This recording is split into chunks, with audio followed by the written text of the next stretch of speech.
Ladies and gentlemen, we are live and perfect. Our last guest just arrived right as I said that. So I'm going to throw him on screen right there. Perfect. We are live and ready to break down UFC 327. We've got the panel and we're ready to roll. We've got my host, as always, the Couch Warrior. He's sick again, but he's going to get through this one. We've got a returning guest, somebody that you all know and love. That is Monk. He's the man with the DFS knowledge that is second to none. And we've actually brought on yet another DFS ball knower, if you will, a man that probably needs no introduction, but we'll give him one anyway, and that is Kunath. Guys, I hope you are all doing great tonight. Let's pass around real quick. Mike, what are your thoughts about this card in general?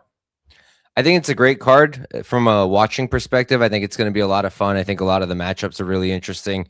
From a betting perspective, it's hard, and I don't have that many units staked. I don't have a ton of bets, but I think it's going to be a lot of fun to watch. The main event is obviously sick, and I think there's a few other good fights too. Absolutely. Kunath, what are your thoughts on the card?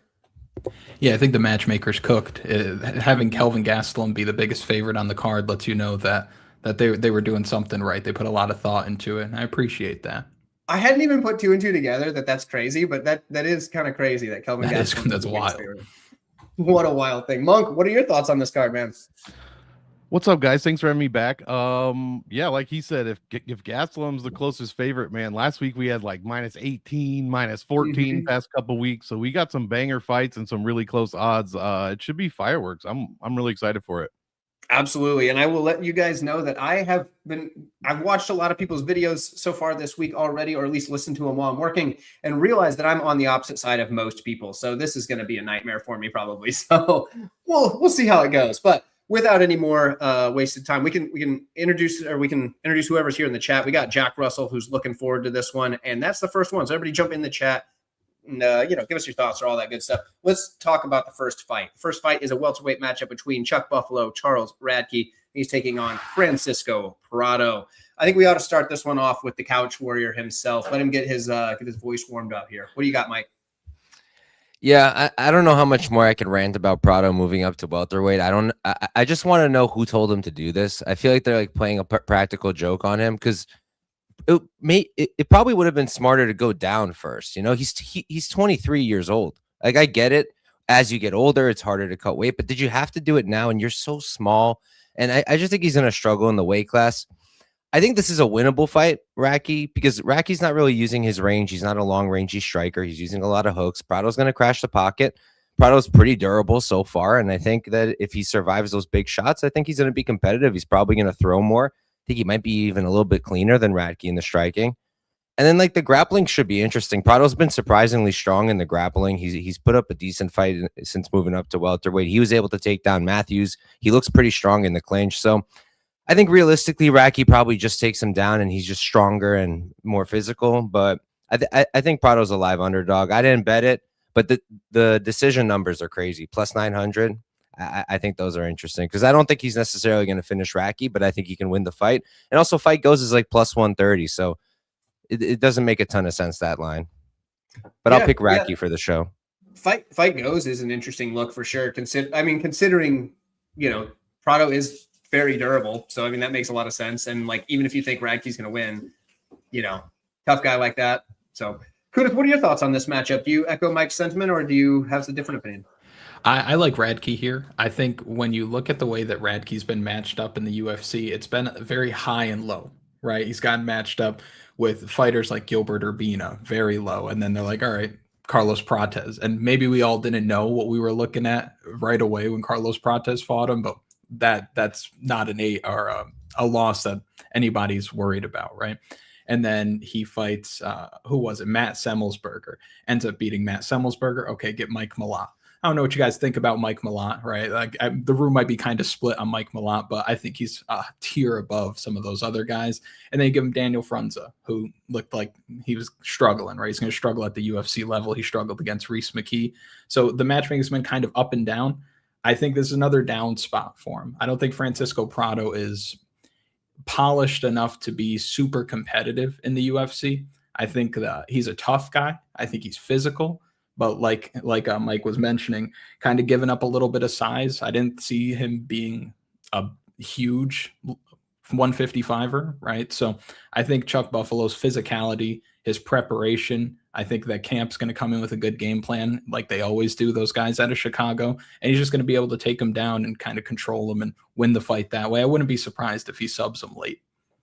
Absolutely. And if you mentioned the Prates fight, which is interesting because one of my dumber bets of my life was Charles Radkey against Carlos Prates because we didn't quite know how good Prates was just yet. Feel that. Oh man, that was like one of the worst bets I've ever made in my life. Real quick, I got to shout out Derek Izzy, who's in the chat. Derek Izzy is a channel member. Guys, if you want to get yourself a channel membership, it's only $2.99 a month. But Derek says that Radkey's going to show some Buffalo strength that Praau isn't used to seeing on his way to his decision. There you go. So couch the over might be a thing, and Derek is also on the Chuck Buffalo side. So far, we got 2 for Radkey. Monk, what are your thoughts on this matchup? I'm going to agree with the Radkey pick, and I'm going to agree with both people that have commented so far. First of all, what's up, Couch? I haven't done a show with Kunath, so nice to meet you. But what's going on? I was thinking, Monk, it's been a while. I know. I just got into the house. I'm trying to fire it up. I didn't even really see who was on, so it's good to see you. But yeah, I like Radkey, and I like both your takes on this. I also disagree with the fight ITD. Excuse me. I like it to go to decision. Just I think Mike said, one of you guys said, Praau is extremely durable. He eats a ton of shots. He eats 5 strikes a minute. He lands 4, but he's getting outstruck. Radkey eats half that.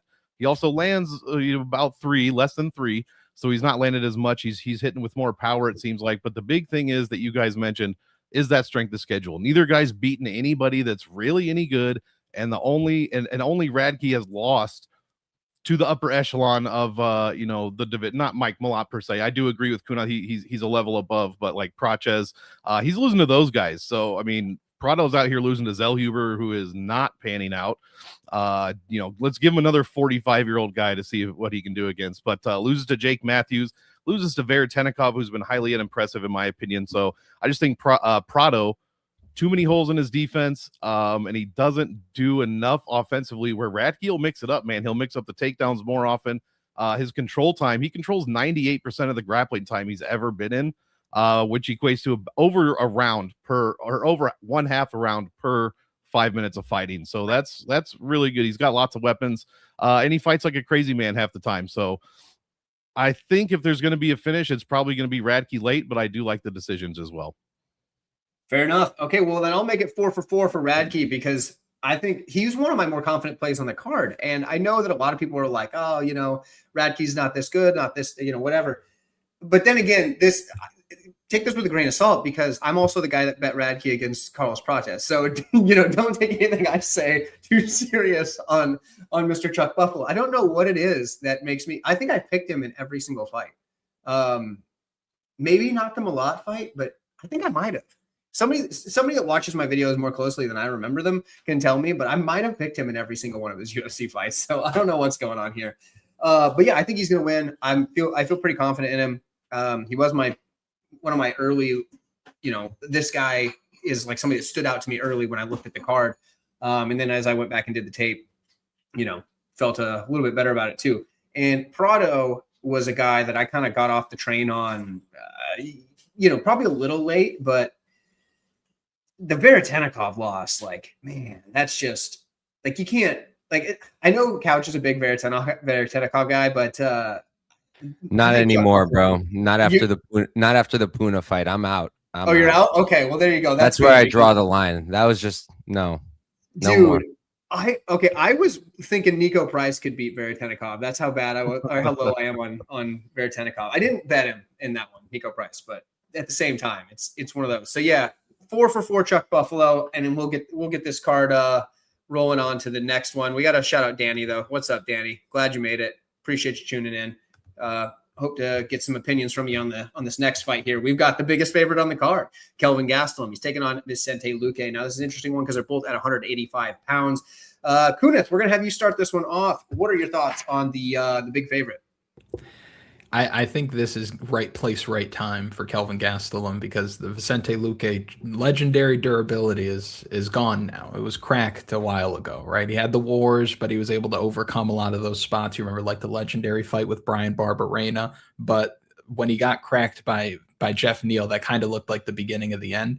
I think the ref, I can't remember who it was, but the ref who was in there with him and Alvarez, I don't know if Luque owed him money or something, but like he wanted him dead, right? And just the posture, it's like watching your dad get beat up at a baseball game. You're like, oh my gosh, Vicente, what's happening right now? This is not a good look. And it's against Yoel Alvarez, like no shame in the loss, but that just did not look like the Vicente Luque we all know and love. And I think Kelvin Gastelum, right place, right time, that big left hand that he can drop on you down the middle. Vicente Luque has been just winning these wars of attrition. And against somebody like Kelvin Gastelum, who's kind of built for that, I don't see Vicente Luque having a whole lot of success. Maybe the move up is going to be good if he decides to start grappling, right? He's slick frontal choke packages like the Darces and the Anacondas. Maybe he can kick Kelvin Gastelum's body enough to get him hunched over, then cinch something up. But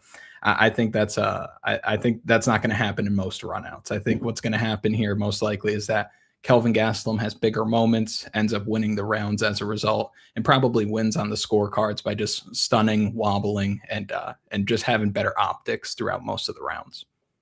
There we go. We got one for the big favorite in Kelvin. I got to shout out my Argentinian brother here who is rooting for his boy Praau. Also a channel member. So boys, there we go. We always got to shout out the channel members. He says Praau is going to leave everything in there. He's from his country, which is Argentina.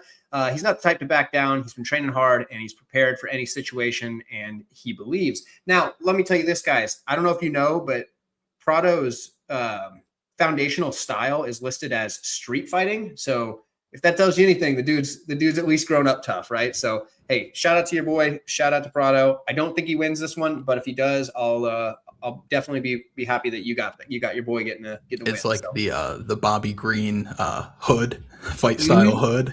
Fight style hood, yep, exactly. That's what's up. D-Rod, undefeated in prison and on the streets. Yeah, undefeated in the street. That D-Rod stuff is crazy. They just casually released him like training in the jail. Like, isn't that wild? With mitts?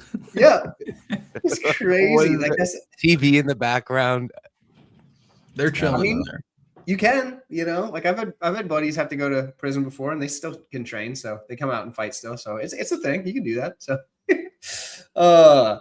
let's see. Derek's on KG and he's got 2 max bets on the card and that's one of them. Okay, there we go. One of them is KG. So that's interesting.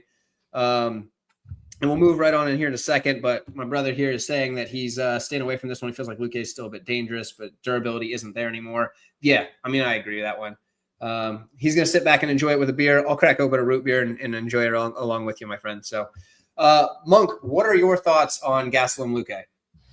Yeah, that comment kind of summed it up, and I believe it was Kunath who was talking first on this one. It's just the durability for Luque. He nailed it ever since that Jeff Neal fight. I believe that was the start. That was around the brain bleed time. It looks like he took a whole year off before he fought RDA, and he's never quite looked the same. Like the Temba Garimbo, that dude put himself in a submission in less than a minute. But he's lost to Buckley, Holland, and Alvarez.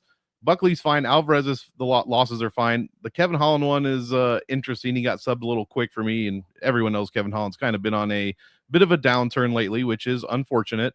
But we'll see what he does. I think he's fighting here soon. But Luque's striking defense is just bad. He gets hit more than whoever we just talked about, Praau. 5.3 per minute.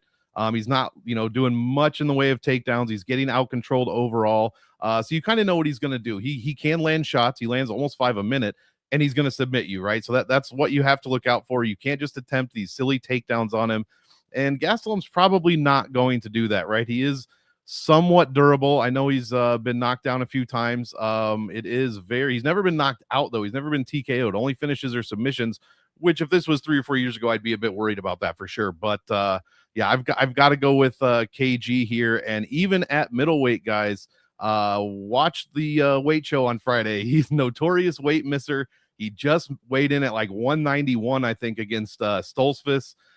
So just be aware of that. But otherwise, I mean, I like Gastelum probably by decision if I had to guess, but you could see something where he has a moment and it turns into a string of punches. He backs up against the cage or just goes down. And Gastelum, even though he's 34, even though he's, kind of big, people make fun of him for being a little chubby. He will pounce on you if you are on the ground and just try to finish the fight. So I got to go with Gastelum here on this one.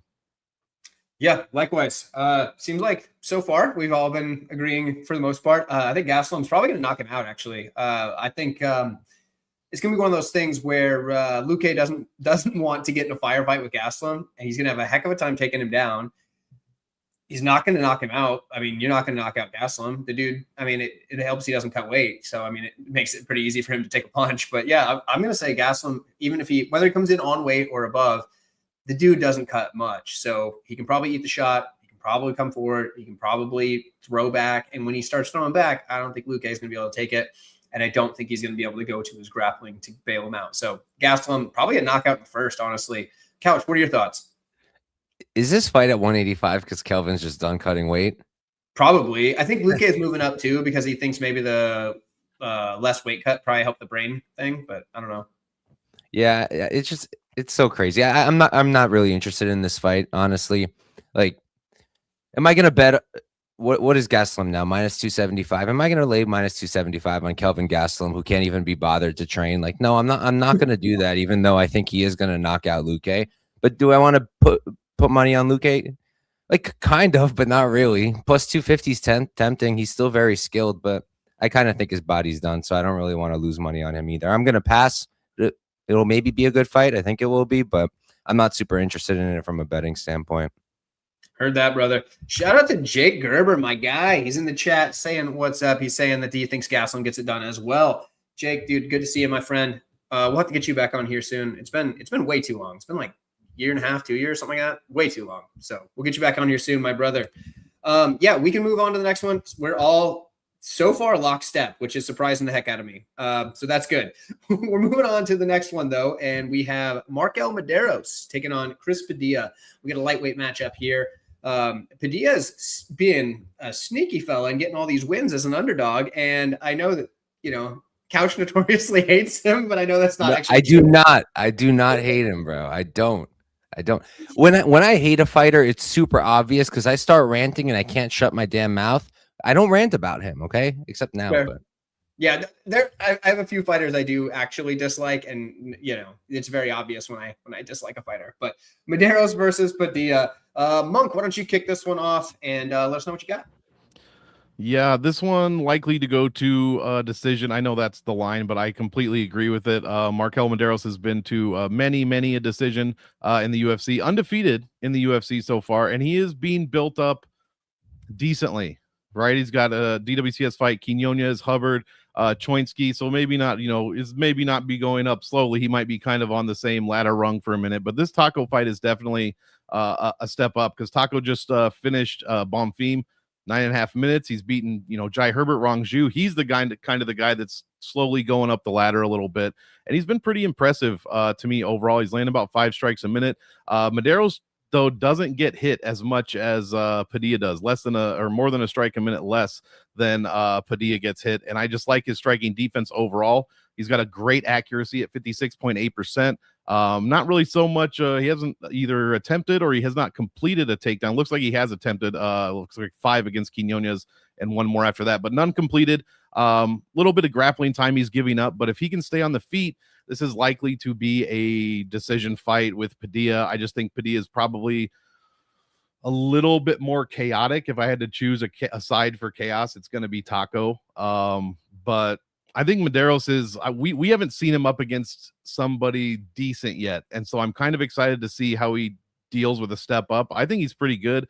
But, DraftKings, which, if you don't play DraftKings, those numbers all directly convert to a work rate number for the most part. Not the best work rate, but he does have very good fight IQ, knows what to do in most situations. And I think he could handle Padilla's interesting pressure a little bit better than some of Padilla's other opponents. So I think this is a very close fight. I think it's way too wide. And if Maderos is sitting at, I don't know what he is now. My odds are 2 days old. I haven't been in my PC. I had him at about plus 150, 155. If he stays around there, I mean, that might be worth a little bit of a shot. You get him winning by decision. I have it at 240. I don't know what it is now, but that's kind of how I would look to get some value on this one. Fair enough. All right. Well, this might be the first time we have some dissension amongst the ranks because I got to go with Chris Padilla, and this is something I've been looking at, and maybe one of you guys can shed some light on it throughout this. But so Taco's pretty good at getting guys to the mat at some point if he needs to. He can mix it up. He's a well-rounded type of guy. And one thing that Maderos does is he gives up his back almost immediately to try to get back to his feet, which is great. It's a great way to get back to your feet. The problem is, I feel like Taco's the type of guy that if you give up your back, he's going to go right for that neck. And there's a real good chance he gets that submission. And I was looking at the numbers, and it's real enticing. And I kind of want to play the submission prop for Taco. I haven't done it yet. I'm still trying to, see if because decision would make a lot of sense, but Padilla's kind of a finisher. He's gotten some finishes in the UFC against guys that I think are actually better than Maderos overall. So I don't know. So I'm going to take Taco for the win.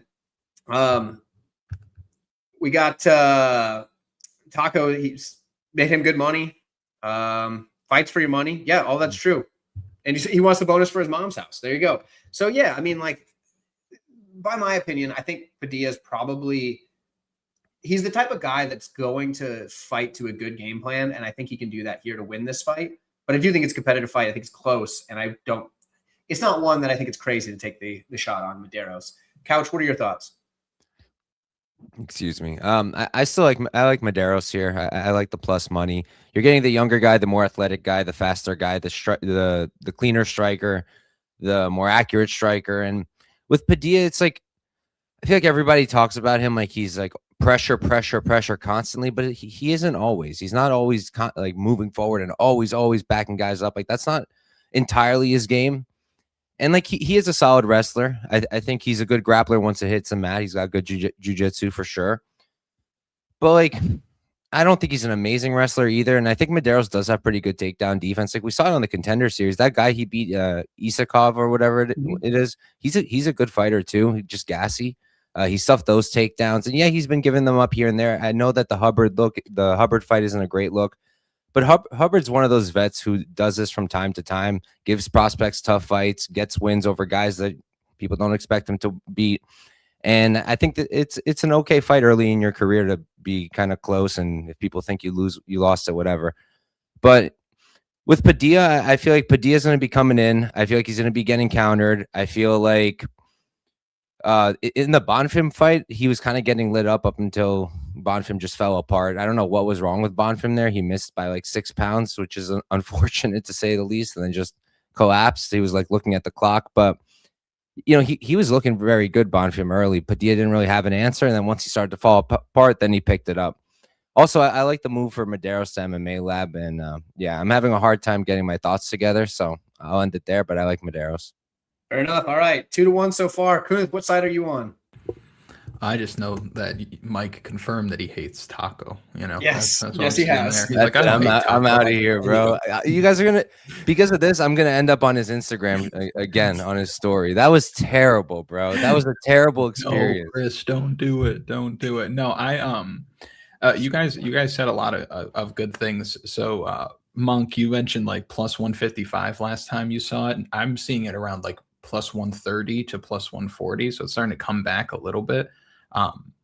And Mike, you made a good point. Like, I think people kind of get caught up in the result of seeing him finish people and think of him as this guy who's like this relentless pressure fighter, but he spends a lot of time moving backward, but he fights well moving backward. But I get what you're saying. He does move, even in the Rong Zhu fight. Like, he caught Zhu coming in with that elbow, and as a result of the cut, it ends up stopping the fight. But Rong Zhu was kind of going downhill. But that's the kind of thing about Taco, is that I think in this fight, he's not the better athlete, but he's the better fighter. Like, Marquel Maderos is somebody who probably runs faster, jumps higher, is better at basketball kind of deal. But I think Taco might just be a bit scrappier. And I think in those moments where Maderos is kind of looking for a rest or thinking about the next thing he's going to do, you're just going to get a little bit more out of Padilla, whether it's low kicks or at least threatening a takedown.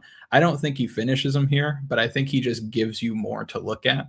Whereas with Marquel Maderos, I liken him to like an Angel Pacheco or kind of like a Danny Silva, where it's a guy who, I can't say this about Danny Silva now because he's coming off the knockout loss, but a guy who he just puts a lot out there. He's a tough guy. You're probably not going to finish him, but as far as winning minutes, he's not great at it, right? He's not really hurting guys too much. He just hurt the Choyinski guy, but nobody that he's beaten is still in the UFC, while Taco's getting these higher caliber wins. So I'll stay on the Padilla side for now. I don't think the plus money on the other side is a bad shout at all, just because it probably is going to be a close fight, probably is going to go to decision. But I do think that Taco Padilla is just going to give the judges a little bit more, have some bigger moments, and edge it out that way. But I don't think he finishes him now. We go 2 for 2. This is our first time we've disagreed, so I'd like to see it. Get a little mix up here. So far, I'm already feeling better about my predictions though, because there's very few people who I watch every like fight card, like whose videos I watch every fight card, right?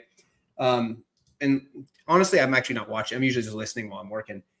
And like one that I that stood out to me this week, I always watch. I guess it's Bookie Beatdown now, but Safdie is. I mean, the guy's sharp, right? And like he's going through his picks, and I'm like, oh, dude, I think we agreed on like 4 on this whole card, and I'm like, oh man, this is a horrible sign. So the fact that we've got some agreements with some of the stuff I'm saying here, this is a good. That makes me feel a little more at ease. So that's nice. This is one I'm probably gonna fall off the cliff on. So we'll see how it goes. And I guess I got to start it off. Tatiana Suarez takes on Lupita Gadinz. Man. Okay. So here's the deal. I don't really know where to go with this one, because for Suarez, her striking is not very good, but she's been able to get by just being a darn good wrestler. And it's worked for her outside of the fight with Wei Li. However, she hasn't looked as good lately, right? She hasn't looked, I mean, there was even a few rough spots in some of those fights when she first came back before getting to fight Wei Li, when she came back off the injury. And you're like, man, this isn't the Suarez that we knew. But that being said, she's still winning these fights. But she, and Gadinz is the type of fighter that it's hard to back her, because sometimes she looks amazing and then other times she just doesn't. And it's really tricky to me. But I'm thinking like, well, if Gadinz can keep this on the feet, she's definitely the better striker.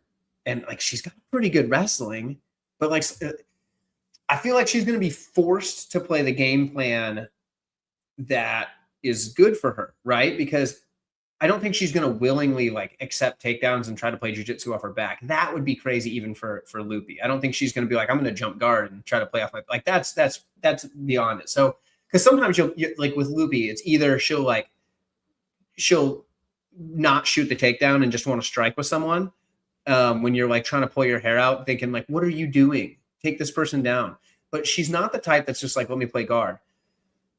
So I think she's going to try to keep it on the feet. And I think she might have some success here. And if she does, I feel like she's a better striker. So if she's an underdog, I got to take her. So I'm going to take Gadinz and like probably look like an idiot come fight day. But I'm going to take Gadinz here to pull off an upset, but not as big an upset on the line as I think it probably is in most people's eyes. But yeah, that's where I'm at. Couch, I know you were back and forth on this one when I watched your video, whatever day that was. What are your thoughts now? What are your current thoughts? So first off, I just wanted to say I didn't want to talk over you, so I was just waiting for you to finish. But when you said that Luque won't pull guard, she did like play foot locks with Rear of all people. So she does make questionable decisions, and that is a concern. I was tempted on her here because I do think she's a significantly better boxer. And you look at Suarez's like Instagram, she's pretty much solely in the boxing gym. That's what she's working on. And maybe she'll make improvements, but she's up there and I think she's towards the end of her career, and I don't know how much of a difference it'll make. But I also don't know how much of a difference Lupe's striking is going to make either, because there's just not a lot of impact. There's not a lot of power. And I think that's part of what gave Suarez problems with Lemos, is that there was actually power going back her way. And Lemos is also rangier, so it's harder to reach her, and go for those takedowns. Luque, she's working with what, a 61-inch reach. So just to land her combinations, she's going to have to get up close with Suarez. And I think Suarez is just going to keep grabbing onto her, and she's going to be sticky. She's going to be too strong, too physical. And I do think she's going to end up getting her down. I think it's good for Luque that she's training with her sister, was in the Olympics, a very good wrestler in her own right. I think that'll help her out, but I don't know if that'll catch her up. And ultimately, I think also like we've seen Luque struggle with the bigger, more physical women, and that's definitely Suarez. So I'll pick Suarez, and I'm thinking about a play, like whether it's decision or money line. It's just, I don't really want to lay chalk on her in any form after the Lemos fight. But like I said, I think Lemos gave a few more problems than Luque does. Yeah, fair enough. Fair enough. Kunath, what are your thoughts? I agree with a lot of that. I think that what you mentioned too is with Luque, you're getting a lot of inconsistency performance to performance, or at least stringing together consistent performances. But then at times you're just seeing weird fight IQ stuff. Even the idea of taking the fight a few years ago against Angela Hill and then saying like, oh, I was sick and that's why I looked terrible. Like, why take the fight then, Lupe? You don't have to do that, Lupita. You don't have to do it. But I think that because she's given up so much size, she's given up so much length, she's obviously at the grappling disadvantage. She's super hittable as well. Like, she fights you like a Mexican, right? She's going to just be very linear. So when Tati Suarez is landing on her, she's going to land clean. She's going to land flush. And she's also so worried about the takedown that the strikes are going to be there. And like Mike mentioned, like, sister's an Olympian, a wrestler, great preparation. But how many times have we seen elite caliber grapplers? These guys are preparing for them. You know, you're preparing for Islam Makhachev, you're preparing for Khamzat Chimaev, and then you show up looking like a fish out of water, right? That can happen here, where Tati Suarez just takes her down and she's either not able to get back up or she's given up her back. I think she's going to be a lot slower from one position to the next than she would have to be able to hang on the mat with somebody like Suarez. The physicality from Wei Li kind of nullified the Suarez grappling, but I don't think Lupe's doing anything like that. So I like Suarez here to be able to get to her spot, do what she does. I think she actually ends up submitting Gadinz here. Oh, there we go. Okay, so 2 for It's gotta Suarez. be a choke though. It's gotta be a choke though. She's not gonna like arm bar or something. Yeah. It's gotta be a rear naked choke or a guillotine, kind of like who'd she guillotine when she came back? Was it like Montana De La Rosa? Yeah, so it's gotta be something like that. Although Montana gave her a little bit of trouble there for a bit. Yeah. No, she didn't look bad early. No, but then again, Montana's not in the UFC anymore. So, it happens. It happens. Monk, what are your thoughts? I assume it's Suarez, but let me hear what you got. Yeah, I was trying to find a way to get in on Gadinz here, but I don't know, man. I agree with what these two guys said for sure. Like, Lupe, it's the 61-inch reach. It's the constant, reaching for punches when she goes on those combinations. And if she overextends herself, Tati just has to like either eat one and go in or like just go in. You know what I mean? And Lupe could be taken down. She does have that 81% takedown defense, but let's be honest, she's never fought anybody that's going to take her down like this. I mean, Verna attempted 9 and landed 2. Tati is I love Verna. Tatiana's probably would get 4 of those at least, I would have to imagine, just because of the size. And yeah, Lupe, interestingly enough, so I have the round by round like stats here. She only wins 71% of the rounds, or I should say outworks her opponents in 71% of round ones. Round twos, it goes down to 62, and round threes, it goes down to 42. Tatiana Suarez is extremely consistent. No, she doesn't have the striking, but in round one, she's 3 strikes a minute, almost 2 takedowns, over 3.5 minutes of control time. This is on average in the UFC. Round two, it's again under 3, but over 2 takedowns and over 3 minutes of control time. It's really round 3 when, if she gets there, her strikes tend to go up a little bit. And she's spent 24 minutes in round 3. Her strikes go up to over 4.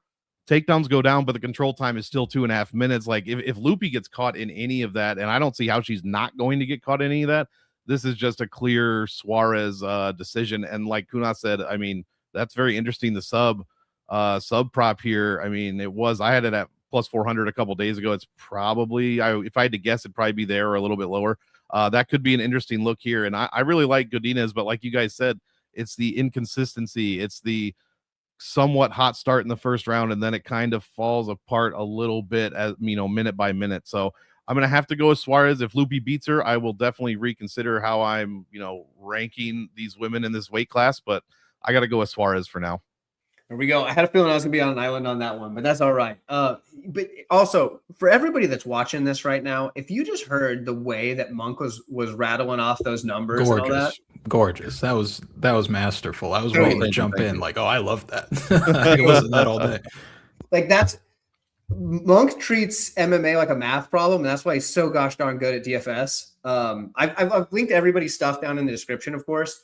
If you are the type of person that wants that crunchy stuff, that's who you go to. You go to Monk for that. He's got numbers, So that right there, like that was, you were saying that and you like darn near talked me out of my pick. I'm about ready to switch, but either way, we might let it ride. You still gotta do your fight. You still gotta do your fight tape. I always say mix the numbers and the tape together. One is not more important than the other. You got both. You got all the information. You know.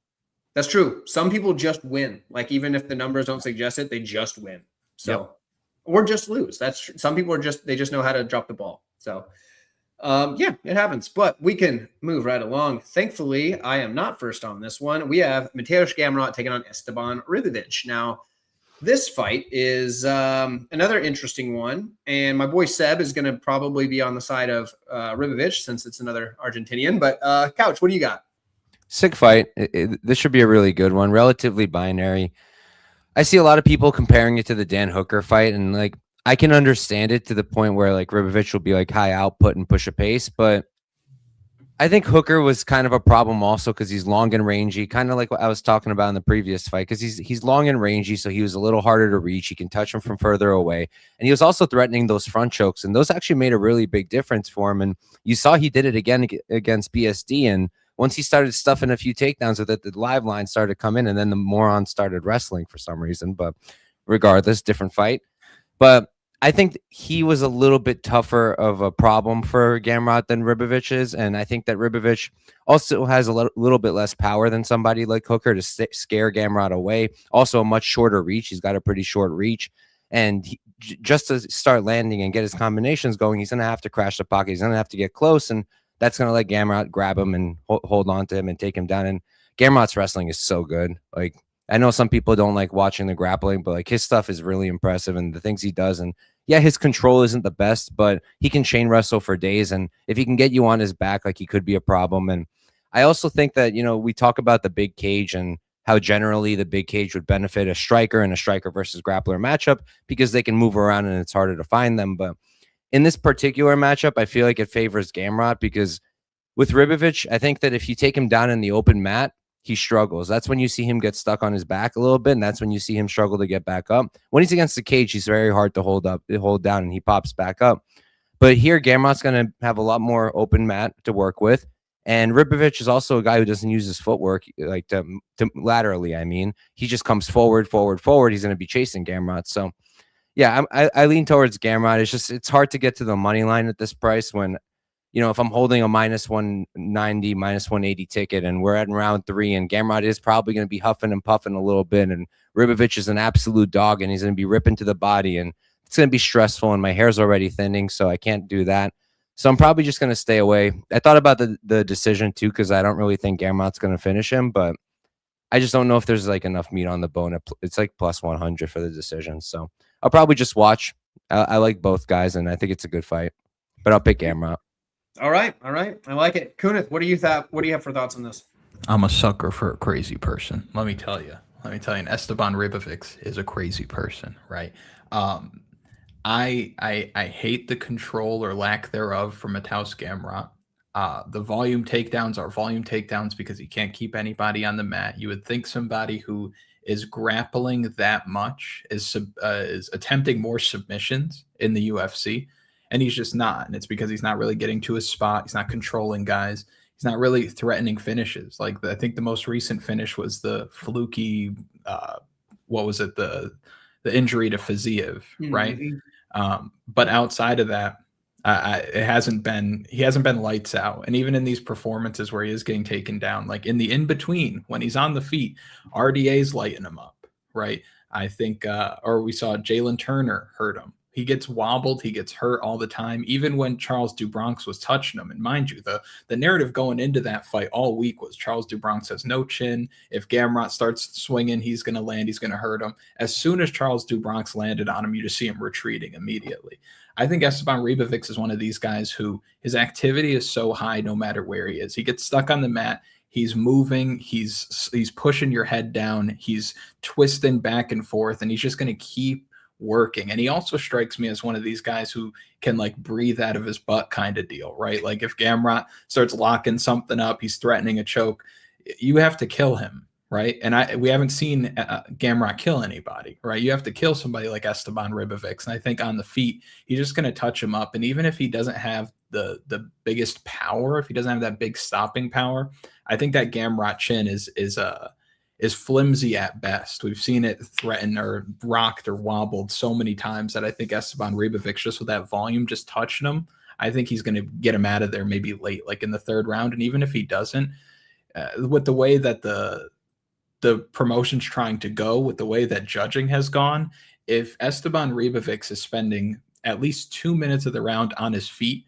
and he's touching this guy up, especially if it's the later part of the round, you're not giving it to the guy who's spam takedown control. You're not doing that. I think Esteban Rivovich, with the fan-friendly style, with the more likelihood of hurting his opponent, I think he's going to win here at plus money. I love it. Give me some Esteban Rivovich. There we go. We got one apiece thus far. We got to shout out Sports Testimony. Thank you for making it to the chat. We appreciate you for being here. Good to see you. Monk, I would love to hear, obviously, your opinion on the fight, but I also want to hear what your numbers are for Gamrot on like DFS stuff, if you got that handy, because I feel like he's the type of guy that breaks scores when he wins. But, let me know. Absolutely. So he is obviously a favorite this week. 8,600 is a relatively low mid-range salary, easy guy to get into your lineups. And let me tell you, you nailed it. He averages 104 per win. He averages 97 when he finishes. When he wins by decision, this number is usually much, much lower than the finish. Obviously, he scores 110 on average. And it's just what Kunath said. It's just what Mike said. It's the rinse and repeat takedowns because he can't hold anyone down. He's got that not great control time. But he just rinse and repeats. So you end up getting a gazillion points from takedowns.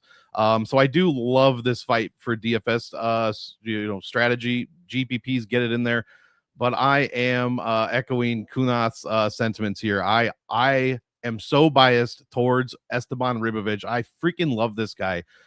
He has no defense, right? And that does not matter. His offense is his defense. This dude's averaging 8 strikes a minute. He gets hit with 6.3. It's absolutely insane. Now 8 strikes a minute, funnily enough, in round 1, he lands less than 5, 4.87. But in round 2, that goes up 86% to 9. And in round 3, it goes up another 18% to 10.64. So just like Kunath was saying, if this starts getting into the second, third round, later in the rounds, this dude does not go away. He only puts on the pressure. Go back and watch Zellhuber fight, which was, I don't like Daniel Zellhuber, but that was a crazy, fantastic fight. And Rivovich was getting smashed, and he didn't care. And he just smashed back even harder. What a great fight that was. And I like Gamrot too, because I do love watching the wrestling. Merab's my favorite. He's my GOAT. So I love watching the grappling, watching the wrestling. Funnily enough, Gamrot's numbers also go up from round to round. The strikes is less than 3. Then in the second, it's 3. Then in the third, it's 4. His takedowns and control time don't move at all. It's well over 1.5. It's almost half or 1.5 minutes of control. He's extremely consistent. But like you said, we know where his holes are. His chin. If he can't hold guys down. And if you can't hold Rivovich down, you're going to have a fucking problem, especially because he hits hard as hell and he never, ever, ever stops. So this one could be complete chaos. Like it could be, if Gamrot had more control, this could be the most boring fight of the night. But since he can't keep anyone down, this is going to be the most exciting fight of the night. And I'm going with Rivovich straight up. And play either guy in DraftKings. But yeah, I just love Rivovich. I'll root for him every time. Hopefully, the defense has gotta get a little better at some point, right? ? Probably not. But lucky for us, his offense is his defense. So we'll see how long that holds up. Yeah, so that's funny you mentioned the poor defense. He's the only person that I've ever given the abysmal characteristic on my marker board for defense. Usually I'll be like, they got a little minus sign next to striking defense because they're bad at it. If you're really bad at striking defense, it's like poor striking defense. For a while there, I was putting him as abysmal because there's none. Like, it's just like it. Like another guy we're going to talk about on this card is Yuri Prochazka, who he will headbutt your punches, and somehow he's getting hit less than Rivovich, which is just ridiculous to think about. So dude's got not even 0. He's got like a negative number next to defense. So I don't know how that's possible. But at the same time, you're right. He doesn't ever go away. In fact, he builds as the fight goes on, and dude's super exciting. Man, this was one that like immediately I thought Gamrot was the easy side, and then I thought about it more, and now I'm back and forth on it. I still lean Gamrot because I think over 3 rounds he's going to get enough takedowns that he can edge out a really close, probably a split decision at this point. But you never know, and we're in Florida. Florida is notorious for having the wildest scorecard. So who honestly knows what we're going to get here? Florida is an odd sample when you start getting the judges there. So for me, I got to go with the guy that I know is going to come in and fight to the game plan that's at least good in this fight. Like the game plan for Gamrot is to take this man down, and that's people have had success taking him down before. Not many people have had success just going in there trying to strike with Gamrot and not have any defense whatsoever. But then again, if he just keeps on coming, it's like you might wear him out, might be able to start landing. And if they favor that, I don't know. I've gone back and forth on this one. I think Gamrot's going to get the takedowns. I think he's going to win. I think you guys are absolutely right with one side of this has to be in your lineup for DFS, though, if you are a DFS player, because maybe you put lineups with both sides, but like the same thing. Somebody's scoring big time in this, whether it's Rivovich knocking Gamrot down 3, 4, 5 times or Gamrot getting, 12 takedowns. So I'll take Gamrot, and I think that puts us 2-2. So we've got another 2-2 split here. That's not too bad. I'll take a 2-2 split. I'm not feeling too bad about it. I feel like we're going to be split on this next one too, and that is Kevin Holland versus Randy Brown up at the welterweight division. It's one that is weird because neither of these guys are probably used to fighting somebody that's about the same height as them in the welterweight division. So this will be an interesting one to talk about. I think we're probably going to have some split. But Kunath, why don't you kick us off on this one here? So I'm making what I would assume is a cardinal sin, right? And I feel like I'm putting this into the world is going to like wake up a sleeper agent somewhere. Like I mentioned in my video earlier the week, I trust Kevin Holland with my money. If I had a wedding, I wouldn't trust Kevin Holland to move the cake from one table to the other, but I trust him this week, right? Because you have to split Kevin Holland's career into 2, right? The middleweight Kevin Holland, welterweight Kevin Holland. Welterweight Kevin Holland, better size, right? Better physicality, or at least it matches up better against these guys. But Kevin Holland does need to cut weight to make 170 pounds. And I know a lot of people are probably going to say, look at how he looked against D-Rod. Had D-Rod dead to rights and ends up letting that slip through his fingers, looked bad late. He had fought like 4 weeks before that, right? He was very, very active early 2025. So he took the fight on super short notice. And the fights that he had before that were Gunnar Nelson. He also had Vicente Luque. So these are both welterweight fights. And he cuts weight again 4 or 5 weeks later to fight D-Rod, right? So the loss to D-Rod doesn't look great, but I can understand why. Loss to Mike Malott. Okay, I don't think he got completely shut out. Same thing with the Jack Della Maddalena fight. It's not like JDM pitched a shutout in that fight. What Kevin Holland has always given you is a decent chin, a willingness to brawl, faster hands than a lot of people, I think, give him credit for. And he's fighting somebody in Rude Boy who isn't really going to look for takedowns here. He's going to – Rude Boy does this thing too where he kind of like – remember when Israel Adesanya, that sticky jab was all over, right? Adesanya throws that jab out and then comes with the overhand. He does it in a way that it looks good, while Rude Boy just kind of like leans over, holds his arm out, and is like, why I oughta. Like he like winds it up a little bit. And but the thing is, he got knocked out cold last time out. And again, it's a knee up the middle, right? It's going to knock out anybody. Knocks out King Kong, right? It's not like, oh, he's chinny because he got knocked out, but he did get knocked out, right? That's not good for the thing upstairs. Dropped by Nicholas Dalby, which really doesn't happen all that often. He got dropped in the fight against Jack Della Maddalena. He got dropped in the fight against Chaos Williams, got KO'd from top position. Remember Nico Price KOing him off of his back. Dropped twice against Vicente Luque. Kevin Holland's chin is held up much better against bigger men for most of his career, while Randy Brown has gotten wobbled. He's gotten Bambi on iced, and we've just seen that too many times. So I see that Rude Boy is the favorite here. I love me some Randy Brown. I think he's smooth. I think he's technical. I think he's got good hands, but I think he's in a mirror match with somebody who's just got better physical traits than he does, right? And the last thing I'll add to this is that Kevin Holland likes to run his mouth. Rude Boy's from New York City, so he's going to play that game with them. And I think Kevin Holland's going to feel very comfortable because he has somebody that's actually having fun with them in there. And when Kevin Holland gets into a flow state, the guy is a problem. I know he's somebody who's hard to trust. I know he's been inconsistent. He's a bit of a head case, but when he's on, he's on. So give me some Trailblazer this week.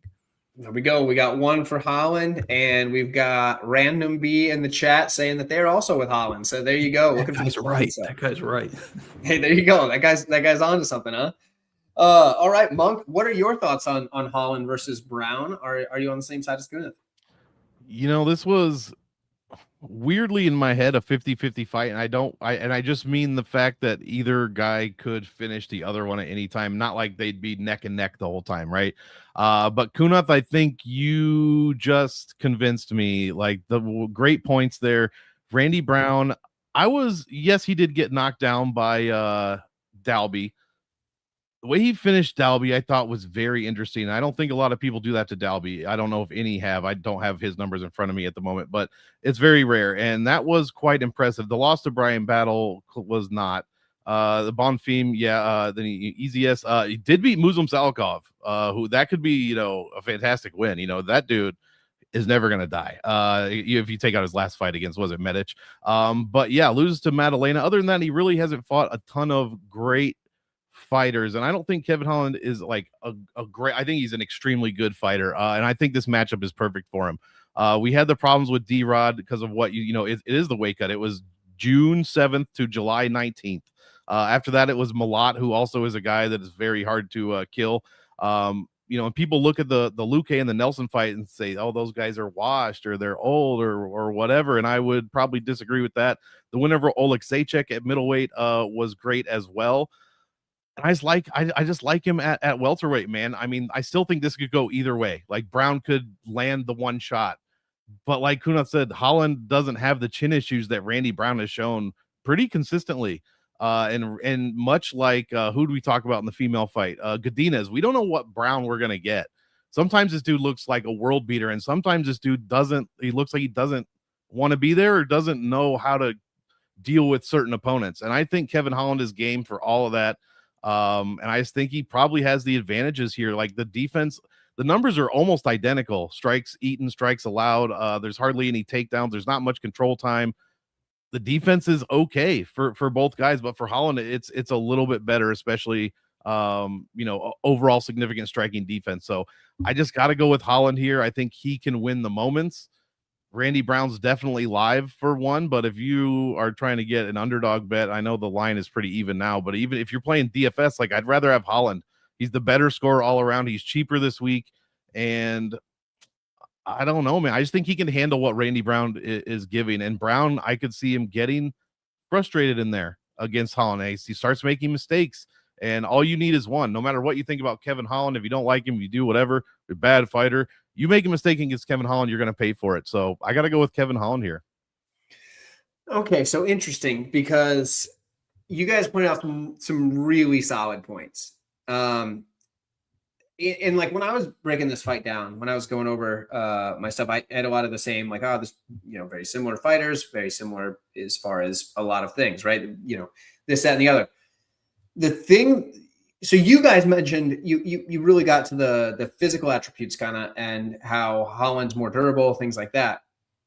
I agree with all that. But the thing that didn't get mentioned, and let me just put this out here into the ethos and see like what people can gather, is Randy Brown, I think, isn't the type that's going to mentally fall apart in a fight. And Holland is the type that if he loses the first round, kind of puts on his little pouty face and does not fight well. My wife pointed this out to me, actually. And ever since, when I go back and do tape, I noticed that she was spot on. If she's looking over at me right now, because she I think she heard me mention it. When Holland loses the first round, he gets all like frustrated and pouty, and you can hear it in the corner. And like, he just doesn't fight well after that. But if he wins the first round, you got a big problem on your hands, because Holland is a real nightmare. So if I'm in Randy Brown's corner, if I'm one of his coaches, I'm saying you need to win this first round no matter what. And after that, it's smooth sailing. I mean, you could still get caught, this, that, and the other. But I think if Randy Brown can win this first round, which I think he's very live to do, it's his fight. And that's when Holland kind of gets frustrated. Or if Holland has a big moment in the first and doesn't finish Randy Brown, and maybe Brown kind of sticks around, that could also get him, because Holland, you even see it in the interviews where he just gets so upset, So mentally, I think Brown has the edges, where physically I will give you that Holland is much more durable, takes a punch way better. I think he's probably just a shade faster. You're not going to knock Holland out. I think the only like KO loss he has wasn't even like a KO. It was just Wonder Boy like broke his arm or something like that. So I flip-flopped on this one a bunch, but I picked Brown in the video, and I think I'm going to stick with him, because I think if he takes the first round off, I think Holland's going to get frustrated, and that's going to cost him. So I'm going to take Brown, and here I am on the opposite side again. Oh man, this isn't good. Couch, what side are you on, my friend? I'll be with you on Brown, but with very little confidence. Like, my brain tells me Brown. I just like his striking more. Like, I really like Brown. I think he's really slick. I think he's really fast. I think he's powerful. I think both guys are fast and both guys are powerful. And Holland's also a slick striker, clean down the pipe. The 1-2's nice. I still remember what he did to Buckley. That was nasty. Really good fighter. He's just really hard to trust, even at welterweight. Like, I get the whole welterweight, middleweight thing, but in general, you just never know what's going on with Kevin Holland. So I don't like to really get invested on him. And with Randy Brown, I do worry about the durability. That's kind of the concern. I was considering these numbers like -110. Now that the lines come in a little bit, it's pick 'em. But my gut's telling me that Randy Brown's going to look good. He's going to look good. He's going to look good. And then round 2, Holland down the pipe is just going to crack him, and he's going to knock him out. So I think I'm just going to pass, and I think it's going to be a fun fight. But I'll pick Randy Brown. I always hate to have to throw this out there, but there was a guy who was a little, he doesn't get enough credit for his gambling prowess, believe it or not. And it was a man by the name of Fred Durst, when he said that your best bet is to stay away, motherfucker. This is the one you stay away from, at least for me. I think that this fight is a terrible one to bet on, just because like both guys absolutely have the off switch for the other guy, or whatever. But then again, if you get one of them with a plus number, I don't hate it. So yeah, either way, we are split 2-2 on this one. One other thing I want to bring up, that Mike Malott has come up a ton in this video today. I don't know if anybody else. I hate it. Get him out next week though. So I just finished taping that card and actually recorded my video. I hate that main event. Arrest them all. Arrest them all, dude.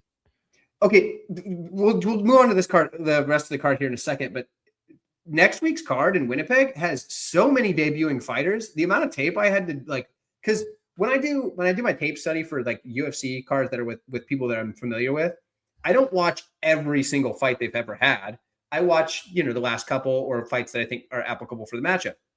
If it's a debut, I try to watch every single fight they've ever had, just so I can see the progression of their career. I had to watch so much tape for this card. It was a nightmare, but it is whatever. It's okay. Next week's card is a lot of debuts. So I guess some of them were Contender Series, so I'd already done the deep dive, but still tons of debuts. Either way, moving right along. Let's see here. We've got Patricio Pitbull versus Aaron Pico. This is another one that I am worried about being on an island here. But I think Monk is starting this one off. So, Monk, what are your thoughts on this Bellator main event? I mean, this UFC 327 matchup. Yeah, I've only ever picked these guys to lose in the UFC, and it's paid off all right so far. Yeah. I mean, it's only a couple, but I honestly don't know. I don't know. I think I'm leaning the 38-year-old Pitbull, but that's probably stupid.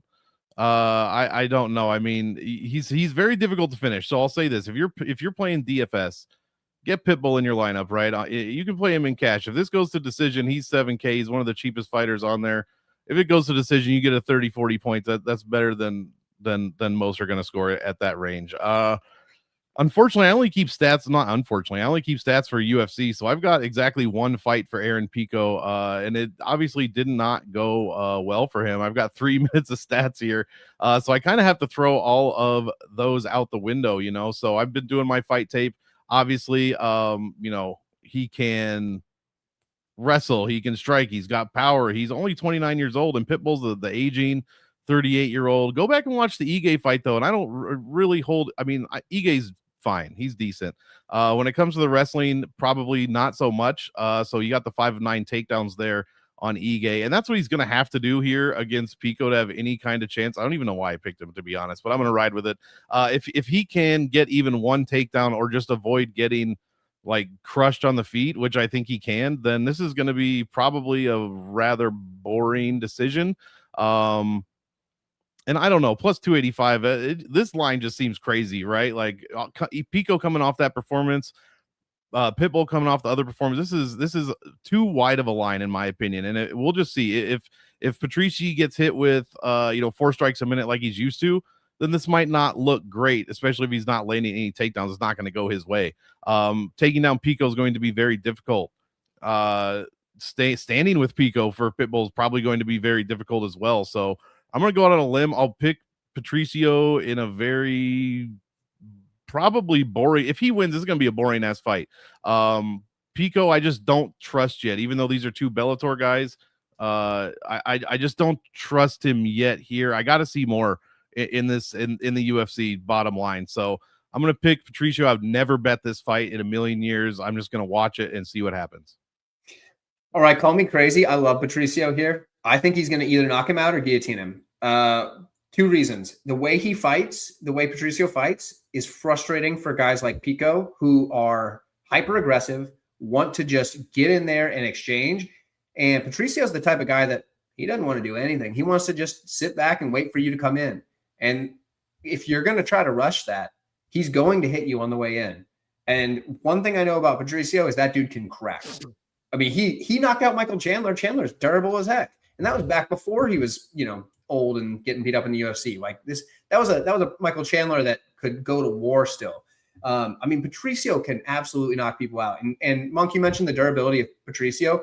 The only time we're really seeing this guy get beat up and knocked out is when he fought at 135 pounds. This dude's not a 135 pounder. He held the title in 2 weight classes in Bellator, neither of which was 135. He was going for the 3rd title by dropping down to 135. 145, the man is durable. 155, the man is durable. For Pico, he's not durable. We've seen it, not just with the chin, but also just like physically. We've seen the guy get injured and taken out of fights. And also, there's a absolutely nasty guillotine on the side of Patricio, and I think guillotines are kind of garbage as far as a submission. Patricio's got a darn good one, and I think part of it's just because he's got that squeeze that can pop your head off. Like those little like squeeze toys where the eyes pop out. That's what happens when he gets a hold of your head. Like he's going for all the squeeze, and he puts guys out. I think he can do that to Pico here. I think Pico's going to be frustrated by the style, and I think Patricio's going to put him out. And at this number, I feel like that's crazy. I think people are just like, oh, Patricio's old, move on, go to the next one. And I think that's a bad idea. So give me Patricio. We have 2-0 on Patricio here, and that surprised the heck out of me. Couch, what are your thoughts? It is a crazy line. I'm not going to pick Pitbull outright, and I haven't bet him, although I've been tempted, but a lot of money's come in on him. I do think he could be a tricky fight for Pico, and I do think he can crack the chin, but in general, I think Pico's going to be okay, honestly. I think he's just going to push more of a pace. I think he's going to hit a lot harder. I think that, like you mentioned, that Pitbull is like durable and hasn't been knocked out outside of 135, but like Suzuki knocked him out. I think they were at like 150 there. And like Suzuki's good, but like I think Pico hits harder and is better than him. Did he take that fight on like a day's notice or something? It was like super short notice. That's possible, but like what difference does that make for the chin? He wasn't like in camp. Like he didn't like train or anything. You work out your chin in camp? No, but like you chewing gum, bro? Yeah, dude, chewing gum. Tape the dumbbell to your chin, but nah. I mean, I get what you're saying, but in general, like he's 38 years old, dude, and he's been in so many wars, and he's a legend. Don't get me wrong, and like I said, I do think he can win this fight, but I personally think more often than not, Pico's gonna get it done, and I'll pick him. But I'm not gonna lay the chalk on a guy at -300 or -260 now. I see on Bet Online when he got knocked out. When was it? Like 9 months ago, something like that. 9 weeks, probably, not 9 months. That he got knocked out by Murphy? Yeah, I know it would have been 9 months. Was that August. long ago? Yeah. So wait, I have a line of 2 days ago was minus 350. It's minus 260 now. Yeah, a lot of money came in on Oh. Pitbull. Ooh. Money's That been means the coming in sharps on should him be all there, day today. I'm hoping that means the sharps are on Pitbull, and that's a good sign for me. I think it's a good bet, man. Not one I wanted to make this week, but we'll see what happens. I might have bet him at plus 275, so we'll see how it goes. So, Kunath, what are your thoughts? I mean, you might be right. He might have got knocked out 9 weeks ago, like in camp or something. Like that's very, very possible. It's tough because obviously, if Aaron Pico wins, this is far and away the best fighter he's ever beaten, right? I know it's not a huge sample size, but was he not styling on Lerone Murphy before he got caught with the spinning elbow? Like, did he not look like he was about to take this guy's spot in the rankings?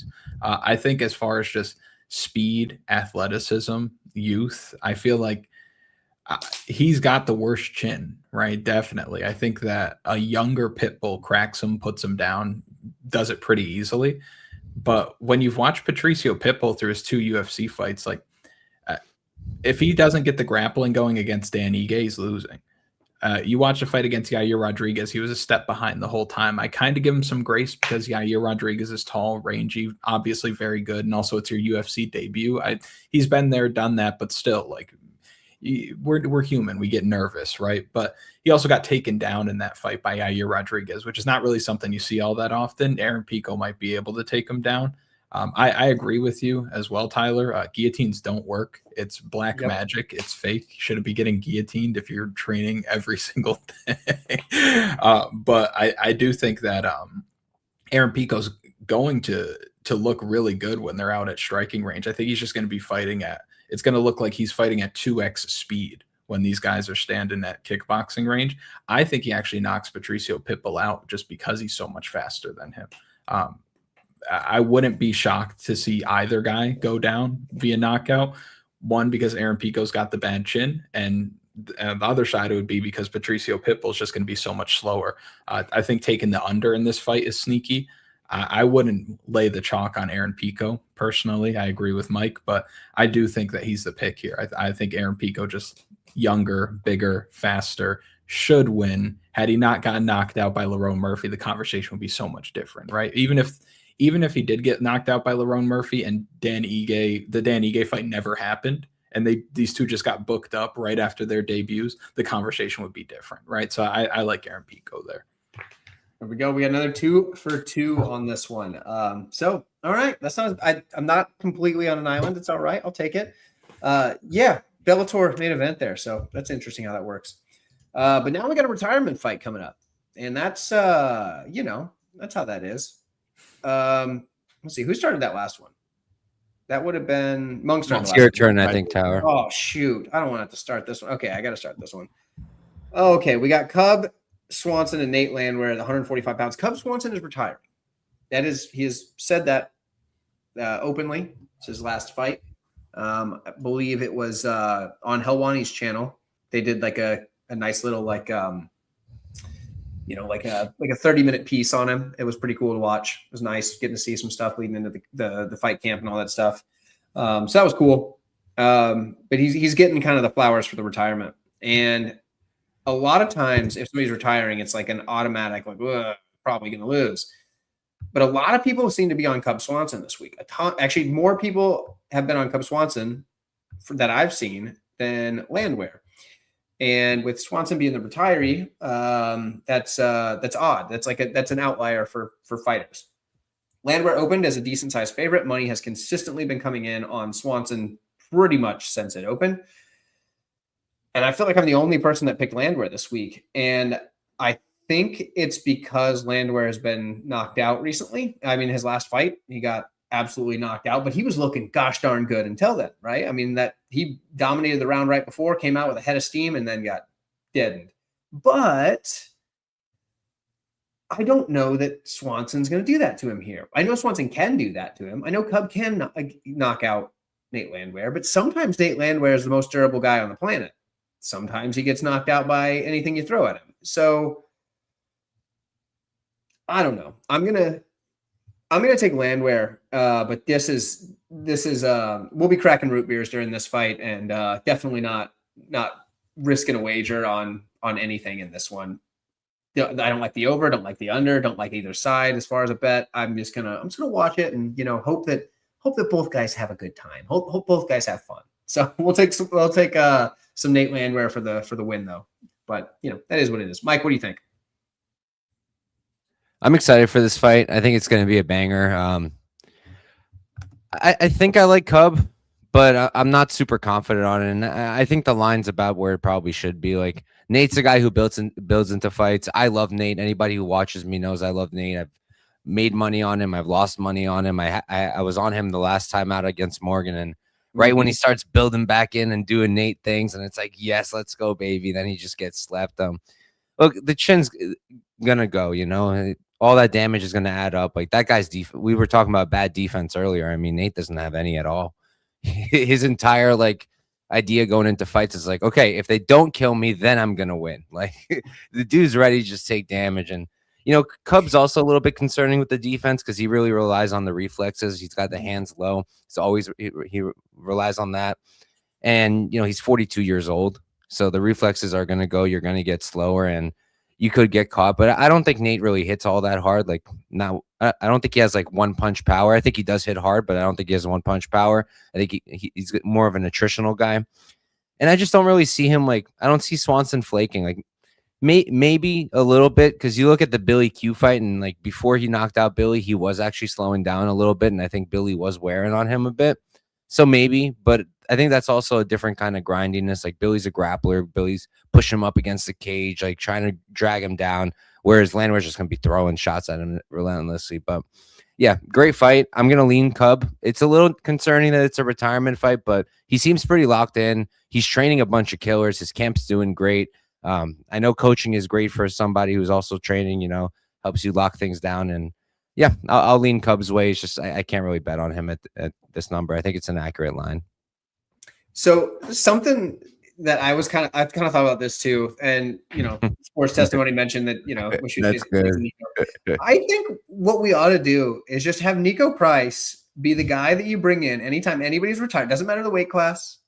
He can even fight in the women's divisions for these retirement fights. Because if you know one thing about Nico Price, if he's fighting somebody that's retiring, he's not going to land any offense, and he's going to give them a send-off that they're looking for. Robbie Lawler wanted to knock out in his final fight. Yo, Nico, you want to go in there and do what you need to do? Chiesa, he wanted a submission in his final fight. He even said it in the media day, saying, "Hey, that would be my dream, is to end it with a submission, rear naked choke." Yo, Nico, you want to go in there and do what you need to do? Just send this guy in anytime somebody's got to retire, and we give him a beautiful send-off. I think that's the move. But Kunath, what do you think? Does the retiring fighter get the win on the way out, or does the traditional lose on your way out happen?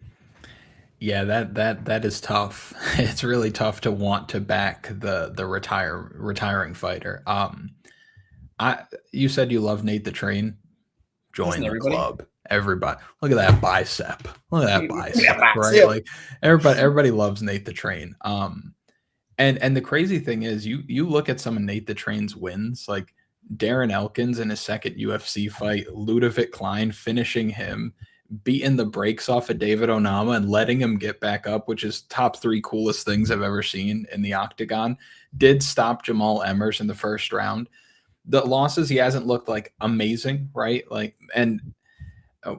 This shocked me the other day. I talked about this in my predictions video. I was thinking about this. I'm doing my research, and I was like, Nate the Train's been in the UFC for a couple of years now. He's been in the UFC for 6 years. He's 37 years old now. I was like, Nate the Train's been doing this in the UFC. So I think this is a cool fight for both of them. It's a cool opportunity for Nate to fight like a legend, and cool for Cub Swanson to get a game guy in his send-off. I'm on the Cub Swanson side. I feel like kind of a square for being on the Cub Swanson side, though. It feels like I'm getting caught up in the magic that is Cub Swanson more than what I think he's going to do out there. But I actually like this fight to go under 2.5. It's at minus 110. A lot of Nate the Train's fights have been finishing. The durability isn't great. Cub Swanson, you think he's not going to finish a fight if he wins in his send-off? I think that would be super cool, right? And one thing I've noticed about Cub Swanson too is that he's getting hurt below the neckline, right? He's getting hurt with body kick from Giga Chikadze. He's getting hurt with low kicks from Jonathan Martinez. But if you're headhunting against Cub Swanson, which is something that Nate the Train tends to do, if you look at the numbers, he hasn't really been throwing a whole lot of kicks in these recent fights, and he's got negative striking differential. I think Cub's head movement, he's going to make him pay. He's going to counter strike. And I think that he's going to hurt Nate Landwear at points here. And I think Landwear is going to give him what he wants. Like, we're going to go to war. We're going to have a good time. And I think that one of these guys gets knocked out. If I had to choose, I would say Nate Landwear gets knocked out. I'm taking Cub Swanson. Here we go. We got 2 for Cub, 1 for Nate the Train. We got the 10-7 MMA saying they're making the rounds, harassing people who pick Ulberg. Well, you're going to have to stick around for a little bit because we haven't got to the main event yet. But if you stick around, I'm sure somebody's probably taking Ulberg in that main event. So we'll why you gotta jinx Jiri? Why you gotta jinx Jiri like that, man? Why? Jinxes aren't real, brother. Jinxes aren't real. Get this guy out of here. Get this guy out. Monk, why don't you tell us who you got in the Swanson versus Landwear fight, and we can get to the main event in a little bit. Man, I don't ever back retiring fighters, but I think I lean, but just like Mike and Kunath here, I'm leaning Cub Swanson, man. Nate Landwear's best round historically is his second round. He wins 71% of them. Round 1, not so much. Like, he lands decent strikes, 4.36 per minute in the first, but in the second it jumps up to 7. And he's landing a couple takedowns. He's getting a minute of control time on average. Cub Swanson is the opposite. So he lands actually the same amount of strikes in the first as Landwear at 4.38. All of his numbers go up. His striking numbers go up. Takedowns go up. All that. Every round. Round 1, round 2, round 3. By round 3, round 1 he's winning 32%, round 2 43, round 3 is 60%. So if Nate Landwear doesn't get this done, and I know Cub's 42 years old and this could be nothing, but he sticks in fights and he tends to come on stronger as the fight goes on. It's like some guys just, if he doesn't get knocked out and he's getting hit, that sort of like he's like pisses him off, you know what I'm saying? So he stays in there, he throws more combinations, he mixes it up. He's very willing to mix it up, and Nate Landwear, of course, is his nickname's probably Mix It Up, Nate Landwear. So you gotta love that. Coming off 2 KOs I don't really like, especially one against Charrier. But he did have moments in that one. He's still landing 6 strikes a minute, not like the Duho Choi where he landed less than 2.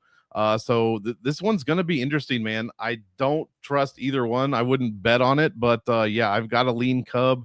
I feel like if there's a knockout, it could be Cub. And what's surprising, I think it was Kunath that said Landwear isn't really hitting with a lot of power, and he's totally right. Like he did knock down Jamal Emmers, but other than that, there's not a ton of knockdowns to point to. It is exactly what he said. It's more attritional damage, over 5.5 strikes a minute. That's how he is wearing guys down, like David Onama, allowing him to get back up and just pouring it back on him. Well, Cub lands 5.25, and he's still doing it in these later fights. He landed almost 9 strikes a minute against Billy Q. He's over 4 against Feely, over 5 against Dawoodu.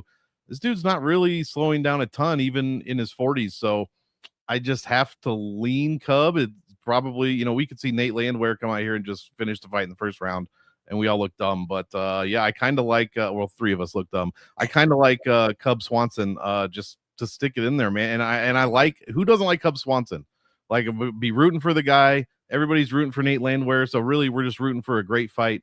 And hopefully we get, honestly, I hope we get like at least 10 minutes of chaos before a finish comes in. Yeah, definitely. I think, like I said, I just hope everybody has fun. It sounds like Sweet Pea is, pointing out the square take, which is honestly a lot of times the right take, because he said Cub looked good recently, Nate did not. And yeah, in all 3 of his last fights for Cub too, he looked good in all of them. I thought he beat Feely pretty clear too. I had money on Feely, so I'm biased. I had money on Cub. Okay, so I thought Feely won, but then again, like, regardless, that was a good performance because Feely's good too. Yeah, both guys are very good. I've only seen Feely look really bad in one fight, and that was the Melchizedek Costa fight, and that was just super odd. But outside of that, into the guillotine, he just like went into it like on purpose. It was the weirdest thing. That was a sus fight, bro. That was a sus one because Feely's Feely's still good. He's not washed now. Like, look at him, like he's still good. Like something was up there. Super weird because like I know Feely knows how to defend a guillotine. I'm sitting there watching it and like, and you know how the commentators are, they're always like, oh, it's in deep. And I'm like, that's trash. He's fine. And I'm like, oh my gosh, he's just gonna like get guillotined here. And like, so quick little sidebar here.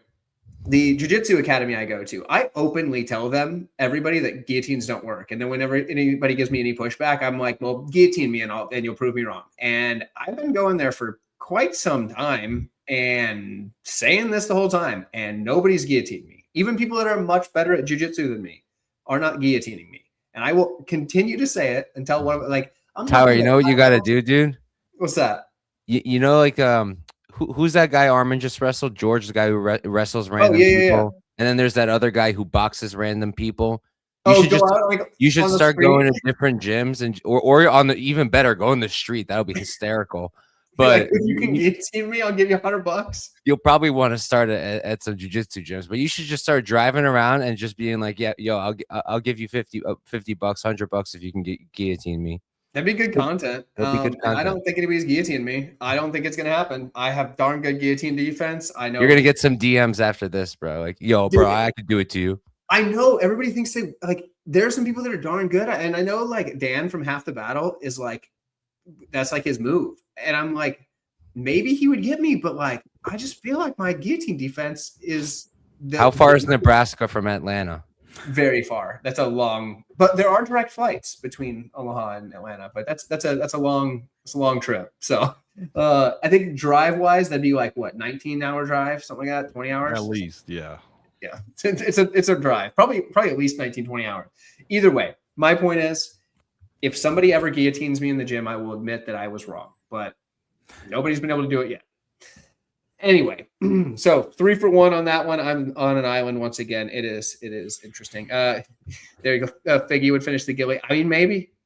I mean, he did dirty things to people back in the day with those gillies, but still, I don't know. It hasn't happened to me yet. I'm going to keep talking until it happens to me, and we can move on to the next fight. We have a couple of guys who are glass cannons, if you will. We have Dominic Reyes taking on Johnny Walker, and I believe Couch Warrior is kicking this one off, and that is great because that means I got to be at the end here, and I can just jump on whatever side you guys are on. So Couch, kick it off. Yeah. So real quick, I am gonna call it after this because I am still sick and I gotta tap out. But I'll give my breakdown for this. I'll give a quick pick for the last few, and then I'm gonna jump out. It was a pleasure doing the show with all you guys. Kunath, nice to meet you. Monk, nice to see you again. Tower is always fun, and you weren't shaking your head as much at me when I was talking today, so that's good. And we agreed a little bit, you guys. We agreed a good amount, I would say.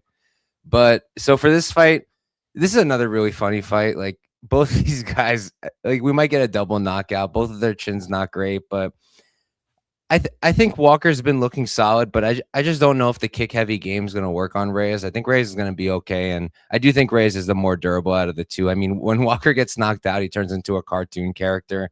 I think Reyes is going to hold up a little bit better. And I think he's just a little bit more skilled, a little bit more well-rounded, maybe more than a little bit more skilled, honestly. I think he's more skilled, more well-rounded. If anyone was to wrestle and have success with it, it would be Reyes. I don't think he will, but if anybody does, it'll be him. And I'll pick him with not much confidence. I wouldn't lay chalk on him, but the numbers wasn't enough for me on Walker either. I was initially tempted pre-tape, but I couldn't get there. And then for Blaydes Hoit, dude, I don't know what's going on with Hoit, but he's kind of funny. Like, the whole thing when he came in with the lightsaber and whatnot, I don't know who his audience is, but I'm here for it. And I think Blaydes is going to beat him, honestly. I do. I don't think he's going to knock out Blaydes, but the pressure could get to Blaydes, and Blaydes doesn't like that stuff. So maybe early he can get him out of there, but I think Blaydes should win.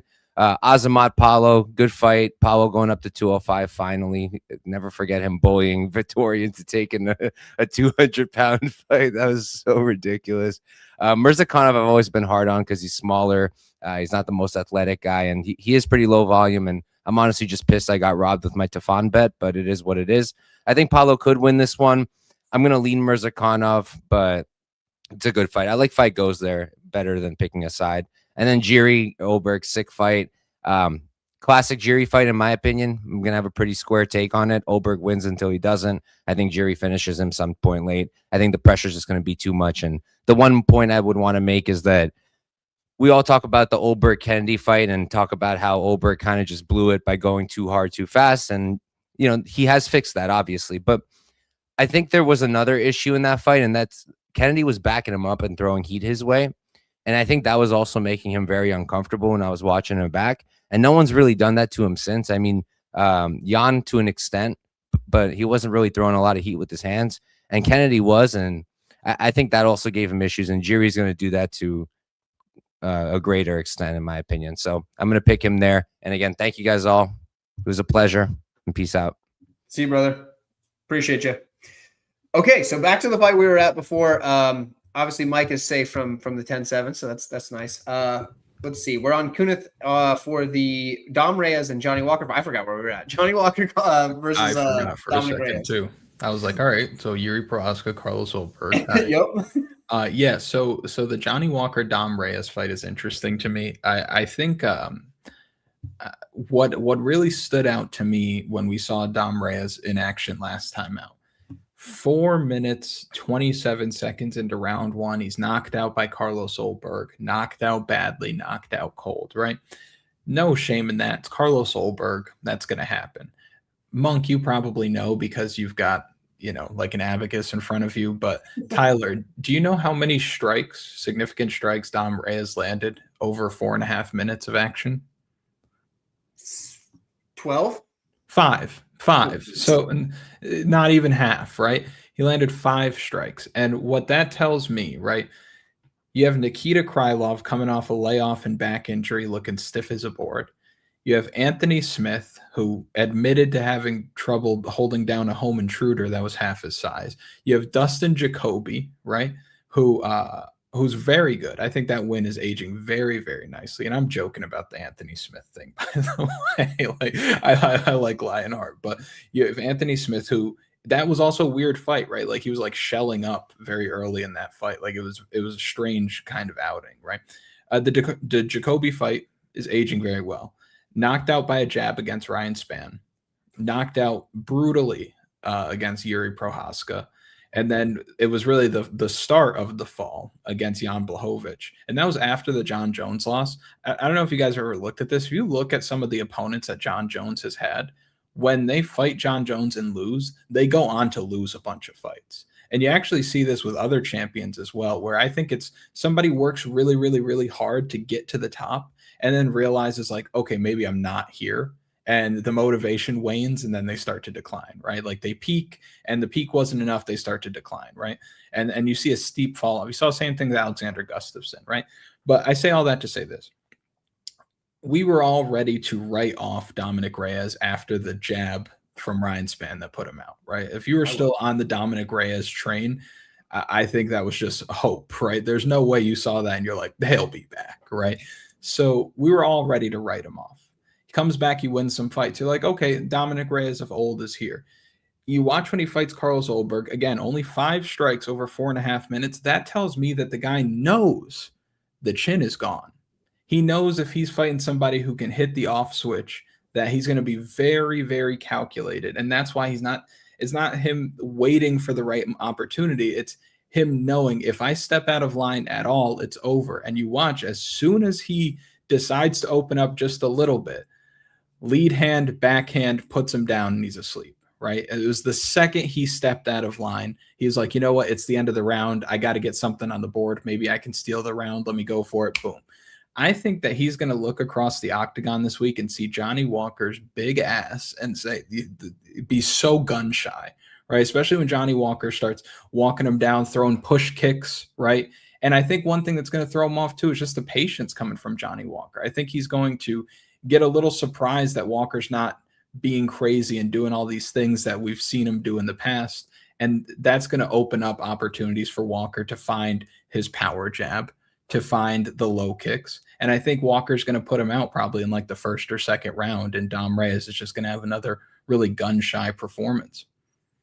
Okay, we got a first one for Johnny Walker. That would make us 1-1. Mike has already left, though, so that makes us 1-0 for the Johnny Walker side. Monk, which side are you on? Man, it's who do I trust less, right? Because it can't be who do I trust more, because I have no trust in either guy here. Neither guy has any striking defense whatsoever. Funnily enough, Walker, who has it's funny to say, statistically, the much worse chin by double. So if you take the strikes eaten and you do some math with the knockdowns, He's got a double what I call chindex or chin index of Dominic Reyes. And so he gets, knocked down. What is that, like by half? He gets knocked down twice as much by half the punches, basically, something like that. Which is interesting because he only eats 3 strikes a minute and he's still just getting knocked out over and over and over again. It's been 4 times in the UFC. 3 of those have been in the very first round. So DraftKings, you're just plugging these guys into GPPs. You're obviously not stacking it, but you're playing like basically 100% of both sides of this fight.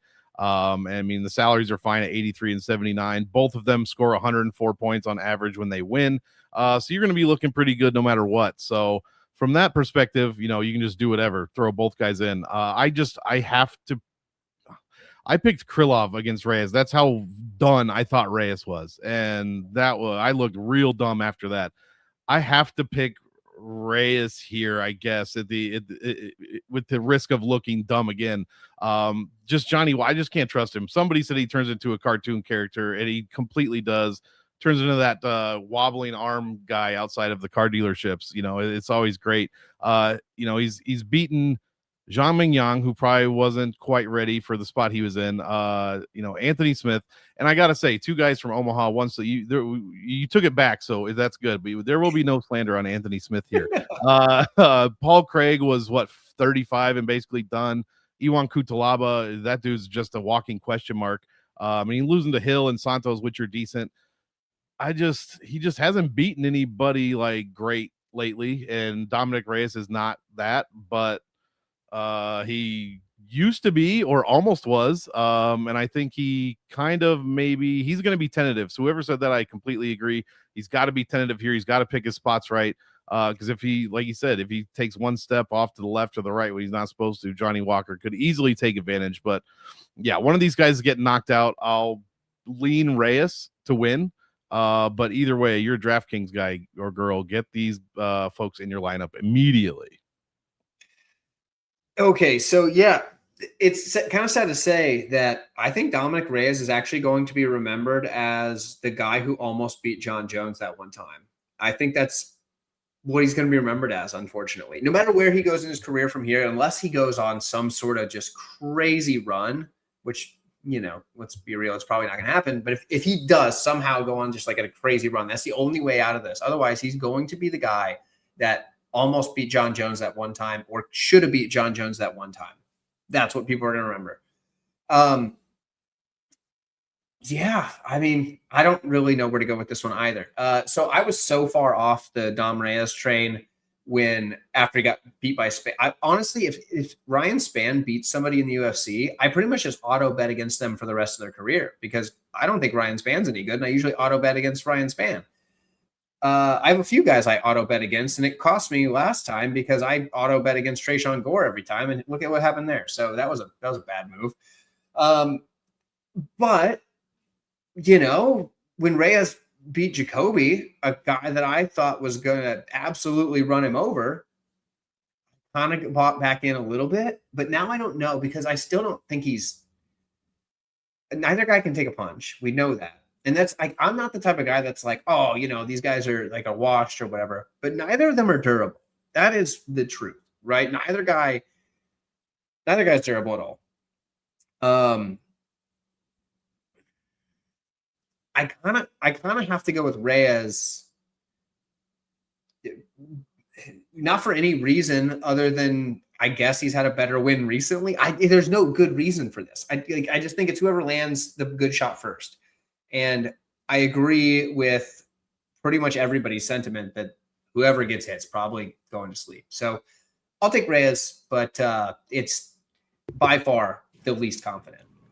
I think Kunath on the island. Here we go. I was saying on Twitter that this is going to be one of those fights that inexplicably goes over and shatters everybody's night. Like it's like who was it recently? Taliesin Teixeira and Tai Tuivasa. People are like, oh, decision. Thanks, guys. See, that's a heavyweight fight. I almost always am on the overs for heavyweight fights because they're almost always plus money and they're almost always 1.5 rounds. And I'm like, easy.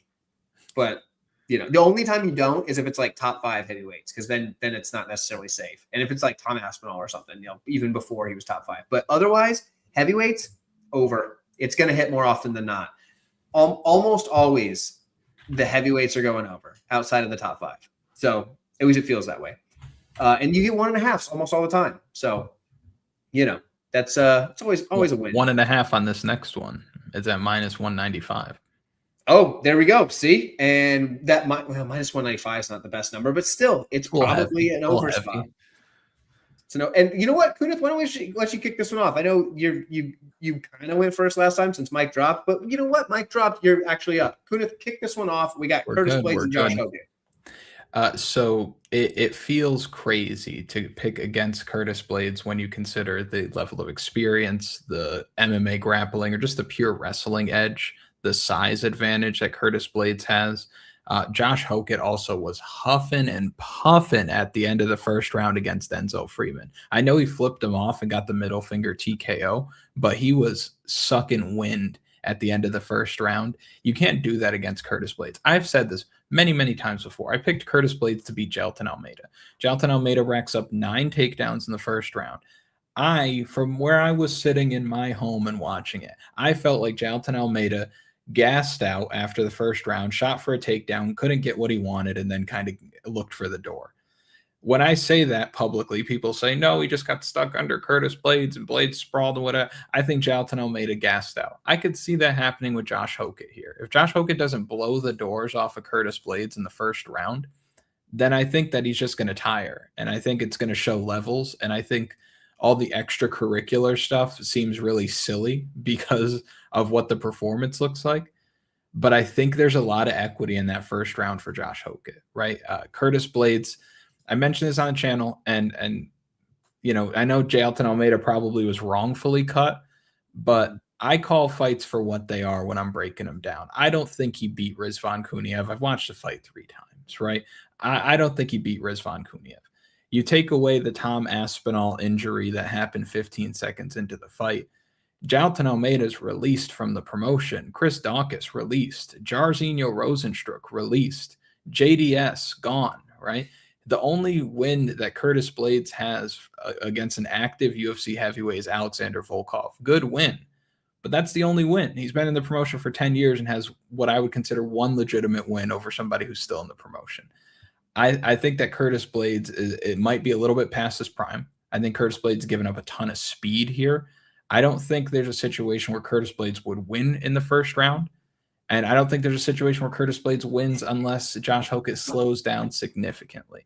I think we're seeing a new wave of guys coming to the UFC, like a new crop of fighters in the heavyweight division.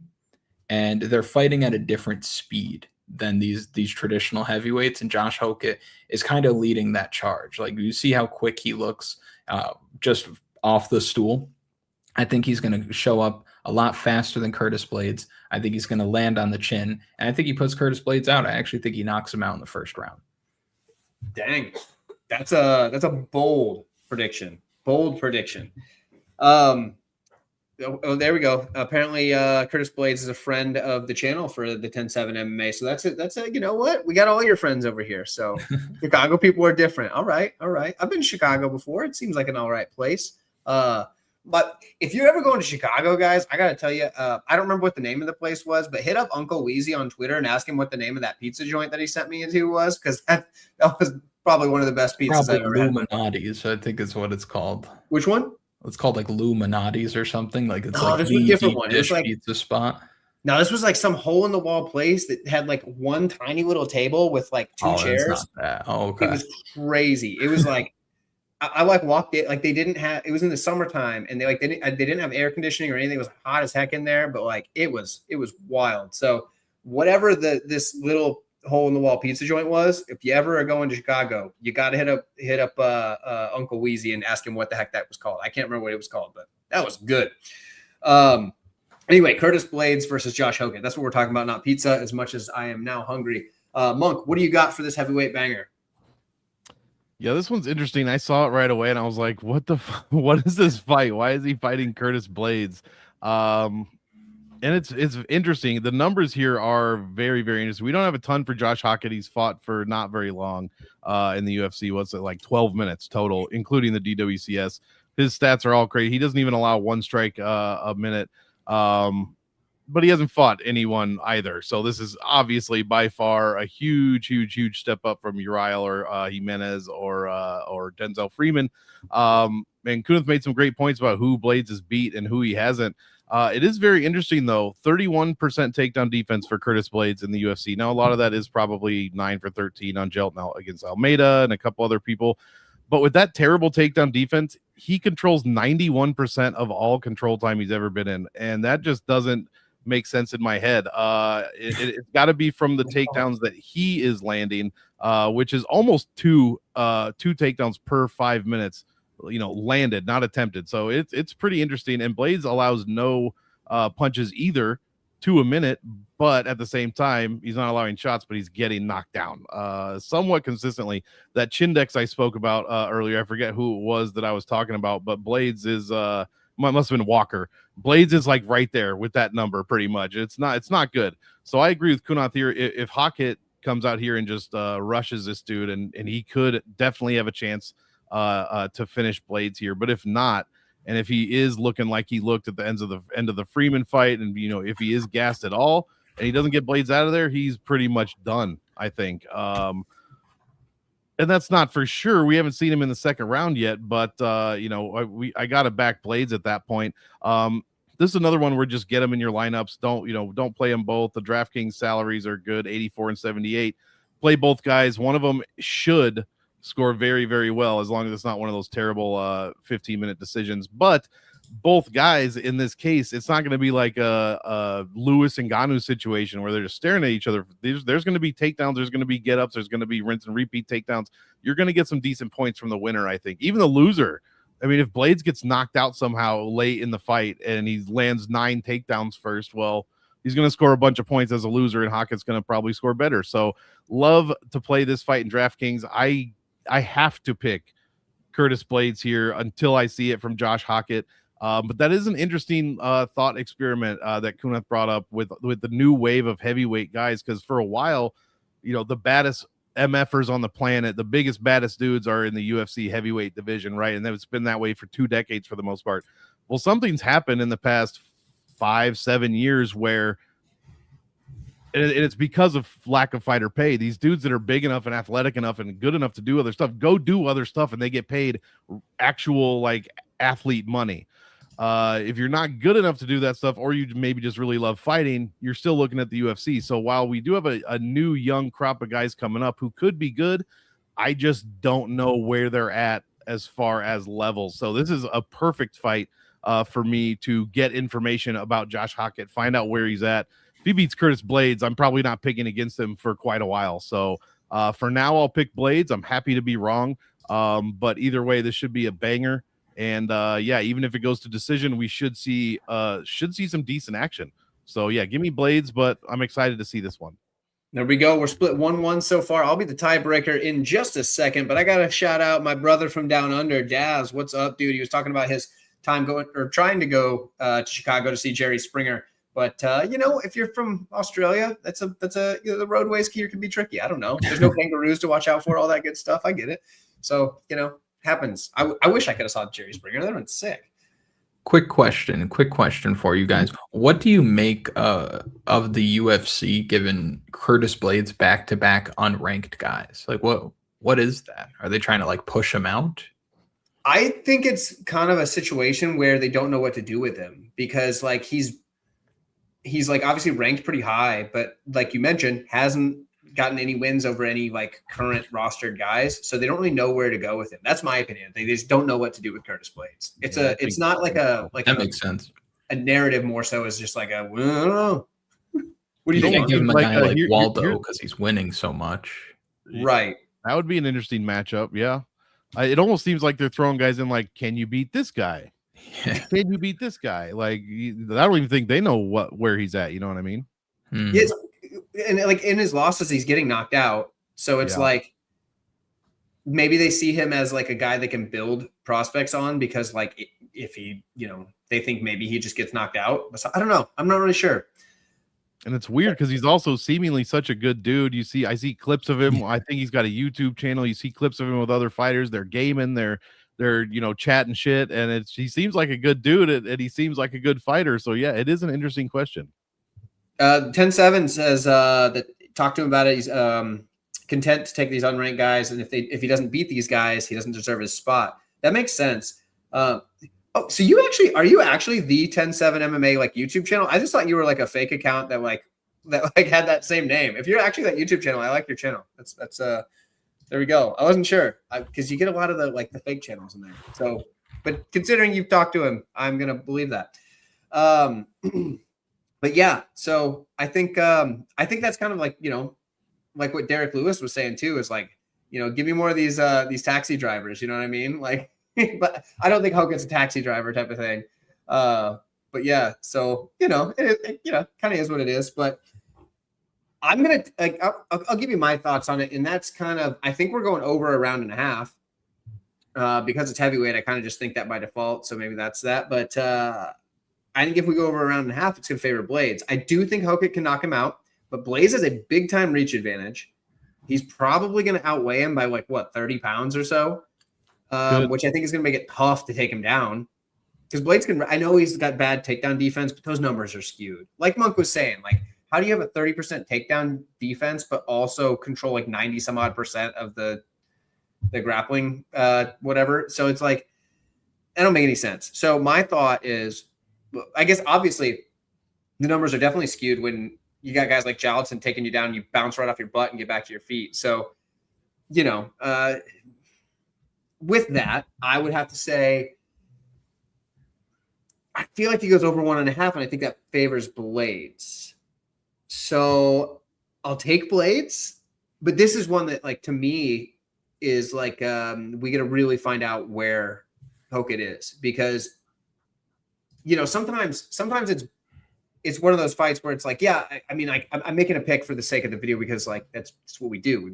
We are prediction YouTube channels. We are here to entertain the audience, and we have to make our predictions. If we just go up there and then we only pick on the fights that we're uber confident on, nobody's gonna watch our channel. They're gonna be like, this is stupid. He picks 3 fights a card. He's obviously picking the guys that are minus 1,800. Okay, cool. But we pick on every fight. We give a prediction, and I'll take Blaydes, but this is definitely a really good, just let's see what we got about Hoit here. So yeah, I'll watch and see. It will be pretty funny to see how the fans react if Hoit wins, because he has a very polarizing response from the audience, but also if he loses, to see how he responds to the overwhelming amount of criticism he's going to get, because a lot of people don't like the guy. So I think it'll be interesting to see regardless. 10-7 saying he appreciates us all for the content. Kunath specifically, unless he picks Carlos. That's hilarious. There you go. Just you wait. Just you wait. That's right. We'll find out. We're going to be talking about the main event very soon. We're not quite there, but very soon. We got one more in between. So let's talk about that. The new co-main event, which wasn't the co-main event before. We lost the other title fight, which is unfortunate. That was my favorite fight on the card. But we have Azamat Morzakenov taking on Paulo Costa in the current co-main event. I believe Monk is kicking this one off. What are your thoughts on this one, Monk? Yeah, this one is interesting. Because Morzakanov's been kind of all over the board with his strength schedule, we'll say. I mean, he beats Dustin Jacoby, beats Devin Clark, Tafon, Menefield, Hibeto, and then he smashes Rakic. So I was kind of like, has he even fought anybody? Yes, he kind of has. And he's, proven he's still undefeated. So looking at pretty decent there. The Kopylov fight for Costa was interesting. Loses to Whitaker, Strickland. I mean, he's losing to Izzy, Vittori. I mean, these guys, the Vittori fight was in 2021, so he was still decent and probably a somewhat highly ranked middleweight back then. So this one is going to be interesting. Costa's big problem is obviously his striking defense. He lands 6.2 a minute and he eats 6.2 a minute. He has been cracked before. There's no takedowns. If there is control time, it's about 50-50. Morzakhanov, same thing. There's no takedowns really. It's about 50-50 control time. The takedown defense for both guys is 80, 87, 80%. We're not going to have to worry about that. The big difference is the striking defense for Morzakhanov. He allows 3 so far, and he puts up 5. So, a ton of knockouts, 12 knockouts out of 16 wins. I think 6 of his 7 UFC wins are all knockout finishes, and they're round 1s, round 2s, round 3s. So this isn't just a dude who's out here, knocking nobody's out in the first round. And round by round, he gets more and more effective. It's 4.2 in the first, it's 5.5 in the second, and it's over 7 strikes a minute in the third round. Paulo Costa kind of goes the opposite direction. He goes down. So while he's landing over 6 in the first and second, it's closer to 5 in the third. And I don't know. The big question mark here is obviously the weight class change. Like, he's finally going up. This dude was never 185 pounds. Like, what are we doing here? And yeah, both guys very, very prolific strikers. How I have them ranked. They're both in like the upper echelon, the 95th percentile, basically, of all UFC fighters of all time in overall significant striking offense. So you got to love that. And if we're talking about that, man, I know Costa's fought more guys, better guys, but that defense is just so bad. Like I said, both guys are over 95th percentile offense. Well, at distance, Paulo Costa's number, he's in the 4th percentile, which means 96% of all UFC fighters, male or female, are better at distance striking defense than he is statistically. So if we're talking about a dude that knocks fools out constantly and he's undefeated and he wins by punching people against a guy that loses by being punched a lot, then I got to go with Morzakenov here. But huge question mark because Paulo Costa is moving up. So very interested in this one. I just have to pick Azamat to get the win. Wow. I didn't know his strike. I knew his striking defense was bad. I didn't know it was that bad. Like, I'm like 96% of the roster has better defense than him. I mean, he probably has better defense than Rivovich, but that might be barely, maybe. Rivovich, that same statistic, he's in the 10th percentile. So a little bit better. And those are just 3 that I go by. It's strikes landed per minute. It's significant striking defense, which Paulo Costa is well under 50%. And it's the amount of times he gets knocked down. So all those in a formula put him at the 4th percentile there. So it's pretty consistent. So Rivovich has a better percentile. Yeah, better. Yeah, somehow. It's because he doesn't. Where's Rivovich here? His striking defense is better. So while Rivovich gets hit 6.3 strikes a minute, his defense is almost 55%. So he's only fighting dudes that throw a gazillion strikes a minute, like Zellhuber, stuff like that, which is why the Gamrot side of things is so interesting because he doesn't throw that much. That makes sense. Okay. Yeah. Now that you put it that way, that does make sense. And I think a lot of that has to do with division too. Cause like, obviously, for sure. Absolutely. Guys throw more, but yep. Interesting. So, okay. That raises a question for me. Sorry to cut you off. But that raises a question for me. It's if his striking defense is so bad, is he like a crazy high the positive direction or crazy low, whatever for positive on the chin dex? Like, is it like right? He's one actually of the greatest chins ever? It's actually it's not 0. 0 is the best. I mean, you never have been knocked out, but his is 0.23, which is extremely respectable, and it's probably about the average for most UFC fighters. If it goes over like 0.6 or 7 or 8, I'm starting to be like questioning your chin. But yeah, Costa, I mean, he just eats the shots. He never goes down. He definitely Izzy knocked him down. Romero knocked him down. That's it in his last 10. Yeah, that checks out. I mean, Izzy's the only person to finish to finish him. Yeah. Yep. Yeah. Okay. I mean, that one didn't look good, but he's drinking wine, guys. You got to give him a pass. Yeah. Hungover. Yeah, he was hungover for the fight. Like, come on, give the guy a pass. He's not like DePoria where he can use wine as part of his like pre-fight ritual or whatever. So, for me, this one's weird because like obviously Costa's fought the better competition. And there was a time when I almost put Costa on my auto fade list after that Luke Rockhold fight, because it was a fun fight to watch, but like no way in the world should that fight have been even remotely competitive, because Luke Rockhold was so far done at that point, so far done. And like, man, like he went to war with him, and like he should have got that guy out of there in a minute and a half. But then again, you look at it and you're like, okay, I think that one was at altitude. So I guess there's that. But also like it's Luke Rockhold. This guy's getting knocked out by everybody that touches him at this point. And he was at that point then. So it's, I don't know. But then he looked better since then. So I mean, I understand Paulo being an underdog here. You might see some value there, but Azamat's just a guy that just wins. Like, it doesn't matter what situation he's in. The dude just wins fights. He's one of the guys that just finds ways to win. And I think he's going to do that here. I think he probably puts Costa out and is the second person to ever knock him out.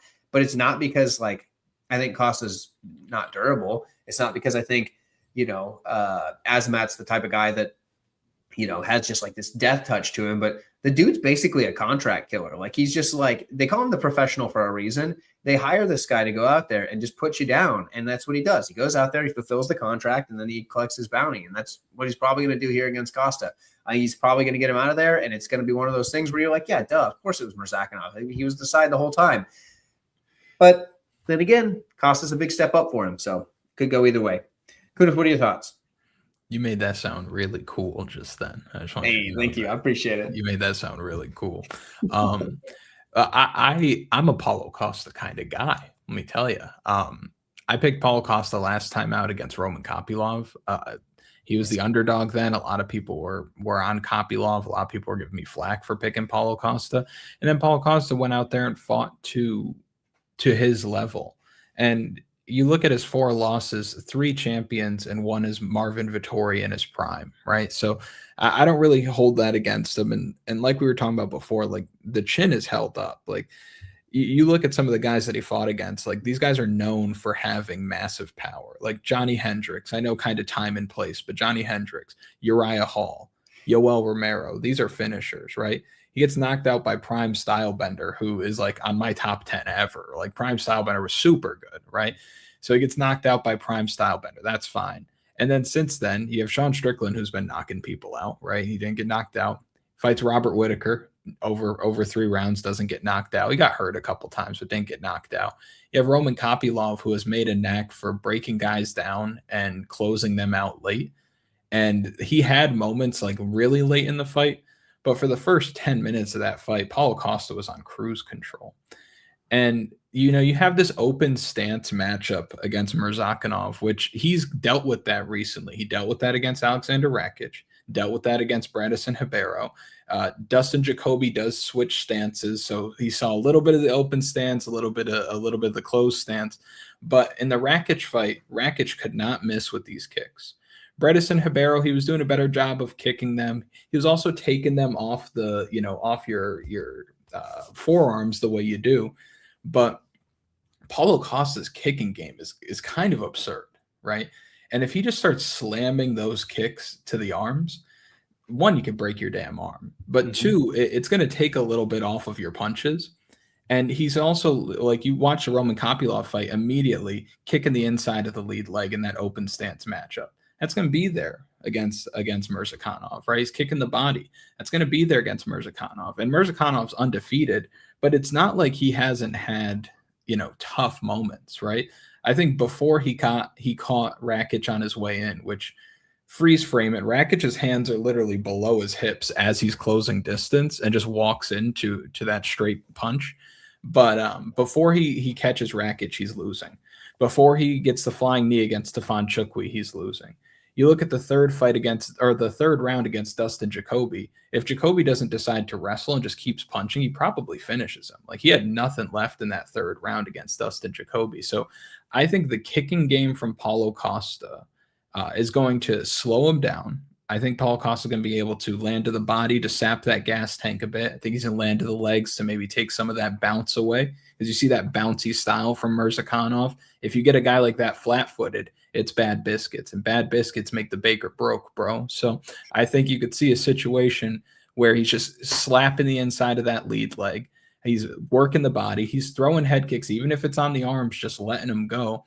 And if they get in late in the fight and he's having success with his kicks, I would like what I see out of Paulo Costa more in the third round than what I would get out of Morzakenov based on what we saw in some of the other fights. So I'm on Paulo Costa at plus money. Plus, I don't know if you guys ever hear this term thrown around in the space. I've heard it recently, lighter man skill. Oh, all the time I hear it. Yeah, so it's like Paulo Costa, who has not committed to being a light heavyweight. He's talking about still moving down to 185 and maybe just looks at this as a winnable fight. And hell, he beats Azamat Murzakanov. Depending on how the fight goes this week at the top of the card, he could be a fight away from being in title conversation, and why not take it? So chin, youth, kicking game, open stance with the more active back leg. Osman Morzakenov doesn't throw kicks, right? So I think you get a more diverse attack on the feet, and you're just hoping that the power of Morzakenov doesn't crush him like it's crushed so many before. But I like Paulo Costa at plus money. There you go. I don't mind the underdog shot. Definitely, he's live for the win. And like you said, like in this division specifically, you get a win over an undefeated Azamat Morzakenov, like that, you're right there for the title shot. I mean, the title's vacant right now. I mean, you get this win in the co-main event, who knows? You could be next, you know? I mean, either of the guys in this co-main event could be next. So it absolutely is right there. So it makes sense for Paulo to say, yeah, I'll take that. Because obviously at middleweight, the line is there. There's a lot of people in line for a title shot. And, you know, maybe Paulo's not towards the top of that line, but light heavyweight, that's wide open. So I get that. Real quick, the leg kick thing is very interesting. Take out the Rakic and the Hibeto fight, his last two, because those were knockouts in the first. So we're assuming Paulo Costa lasts longer than the first round. If you look at Morzakenov early in the UFC, guys that threw about 30% leg kicks for their significant strikes, he either went to decision, Dustin Jacoby, or it took him 10, 11 minutes to finish the guys. Devin Clark, Tafon Nchukwi. Those dudes all threw 28, 26, 31% leg kicks and took a lot longer to get finished than, say, Alonzo Menefield did. And, you know, the last two, it kind of happened early on, but they were still throwing kicks. If Paulo Costa can last out of the first and he's throwing kicks, that is a very, very good point that Kunath brought up. So, yeah, definitely watch for that, because it definitely it tracks with the stats, too. That's very interesting. It's got me wondering. For me, it's a pass on like a bet, because I can't bet a big favorite over Paulo here. But yeah, man, I mean, it's hard to go against. I mean, we've never seen Azamat lose, so it's hard to figure out how it would happen. But then again, he was real close to losing in that Jacoby fight. That was this close. And I think I picked Jacoby there and then felt stupid because I was like, man, how did that guy just he just gave it away? So because Jacoby could have had him, but he didn't. It was one of those fights. But we move on to the main event. We've got our main event of the evening, which, you know, this is one of the fights that, sure, it's for the vacant title. Vacant title. Almost lost my voice there. These guys are obviously going to be kind of in the shadow of Alex Pereira, regardless of who wins this fight, especially if Yuri wins, because, I mean, obviously he's lost to Alex twice, and then Alex moves up. But the champion is gone. He's moved up to the heavyweight division. So with that said, it is for the undisputed title. And I think we have to look at it in that way. The interesting thing about this is Yuri Prochazka and Carlos Ulberg have had two vastly different styles of careers. Ulberg has been the slow and steady build throughout the UFC, you know, working his way up the ladder, this, that, and the other. Prochazka was thrown into the deep end like immediately when he got into the UFC, and he's held his own. I mean, the dude's 32-5-1 on the career. So, I mean, just being thrown into the deep end immediately, that's, and two of those losses are to the former champion, the guy who vacated. So there is that. I guess I'll just continue on because it is me who starts this one off. With this one, I mean, Ulberg's probably going to win the first round at a very high clip, because that's just kind of how Yuri seems to fight, right? Like the first round, I mean, unless he's going out there and just running through guys, a lot of times in first round, he's out there doing goofy stuff, blocking punches with his forehead, like headbutting them and stuff, or like, you know, or just like getting hit. Like it's going to happen. But the longer the fight goes, the more Yuri starts to take over. He's the type of guy that, like, no matter what you are doing to this guy, he doesn't go away. The only person in the UFC that's been able to put him out has been Alex Pereira. Everybody else, it's like the guy just can eat anything. I backed Khalil Roundtree against Yuri Prochazka, and I was, after the round two, I was like, easy money. I'm already counting my winnings here. I was like, this is clean. He's up 2 rounds and he's making it look easy. And then Khalil just dies. He just done. Brutal. I believe I backed Dominic Reyes against him, which was, in hindsight, was really stupid, but I backed Dominic Reyes against him. And Yuri himself has even admitted, oh yeah, I was knocked out in that fight, but still won the fight. He was unconscious and woke up quick enough before the ref noticed anything, comes back and puts Reyes into another dimension. Against Glover Teixeira, I was on Glover there, and I was counting my money. Glover was clearly up 3 rounds to 1. It could have been 4 rounds to none. And then Yuri just pulls one out. And so this guy has made me pay so many times. I've been on record saying that I think his samurai gimmick is goofy. I think it's dorky, but whatever. At the same time, and also, I was thrilled when Pereira finally put him out because I was like, finally, I don't lose a betting against Yuri Prochazka. But all of a sudden, he's starting to grow on me. I don't know what it is. I've been a Yuri Prochazka hater for ages, and now I'm like, you know what? You stick around long enough and you win me over. I'm starting to like Yuri a little bit. I still think he's goofy. I still think the samurai gimmick is goofy as it all get out. But I think he's probably going to win this fight now. Like, I had him against Rakic, and even when Rakic is just landing these shots, I'm like, he's about to kill him. But that's about the only fight I think I've ever backed Prochazka is against Rakic, and I'm going to back him here as well. I think he can beat Alberg. I think Alberg's going to beat him up early, and then Alberg's going to die. I think that's just what happens. I think it's already pre-written. I can't, like, I'm trying to visualize how Alberg can go 5 rounds and not just get hit with something that's going to put him out. I can't see it. I don't know how. So, and I don't think he puts out Yuri because, I mean, Poatan hits different. So, and that's the only guy that's been able to do it I guess King Mo apparently hits different too, but that was a long time ago. But yeah, so give me Yuri to get this one done via knockout, probably later in the fight. Not the first round, definitely not the first round. But Kunath, what are your thoughts? Yeah, you made some interesting points. It's funny because like there are fighters who are like they're winning until they're not, and for Yuri Prochazka, it's like he's losing until he's not, which is the better side of that coin to be on, right? Khalil Roundtree is losing, and then he just flips a switch, right? Rakic looks cleaner early, and then Yuri hurts him, and he gets him out of there. Glover Teixeira, like you said, up 3 rounds to 1. Probably could have cruised to a decision win, and Yuri just wouldn't allow it, right? I don't think there's anybody at 205 pounds that can drown you the way that Yuri Prochazka can. Maybe ever, right? Like, you got guys that were just dominant, like John Jones, guys like DC, that they were already beating you. But for Yuri Prochazka, he could just take it to you and take it from you. And I don't think Carlos Ulberg has what that's crazy. I don't think Carlos Ulberg has like the toughness and the cardio and the grit and the ability to dig deep enough where if he's behind at any point in this fight, he overcomes that. I think Carlos Ulberg does a great job of getting out in front and staying there. And when fights are close, I've said this before, Carlos Ulberg fights in a way where it looks like he's always winning, right? Even when rounds are close. He just has this posture about him while it's going on where he just looks like he's fine, right? Like, you ever see when a fighter gets hit and they like smile like, it was nothing or whatever, and people are always like, oh, that's a dead giveaway. Like, sometimes it is, sometimes it's not. But for Carlos Ulberg, like, it never seems like anything is a problem, right?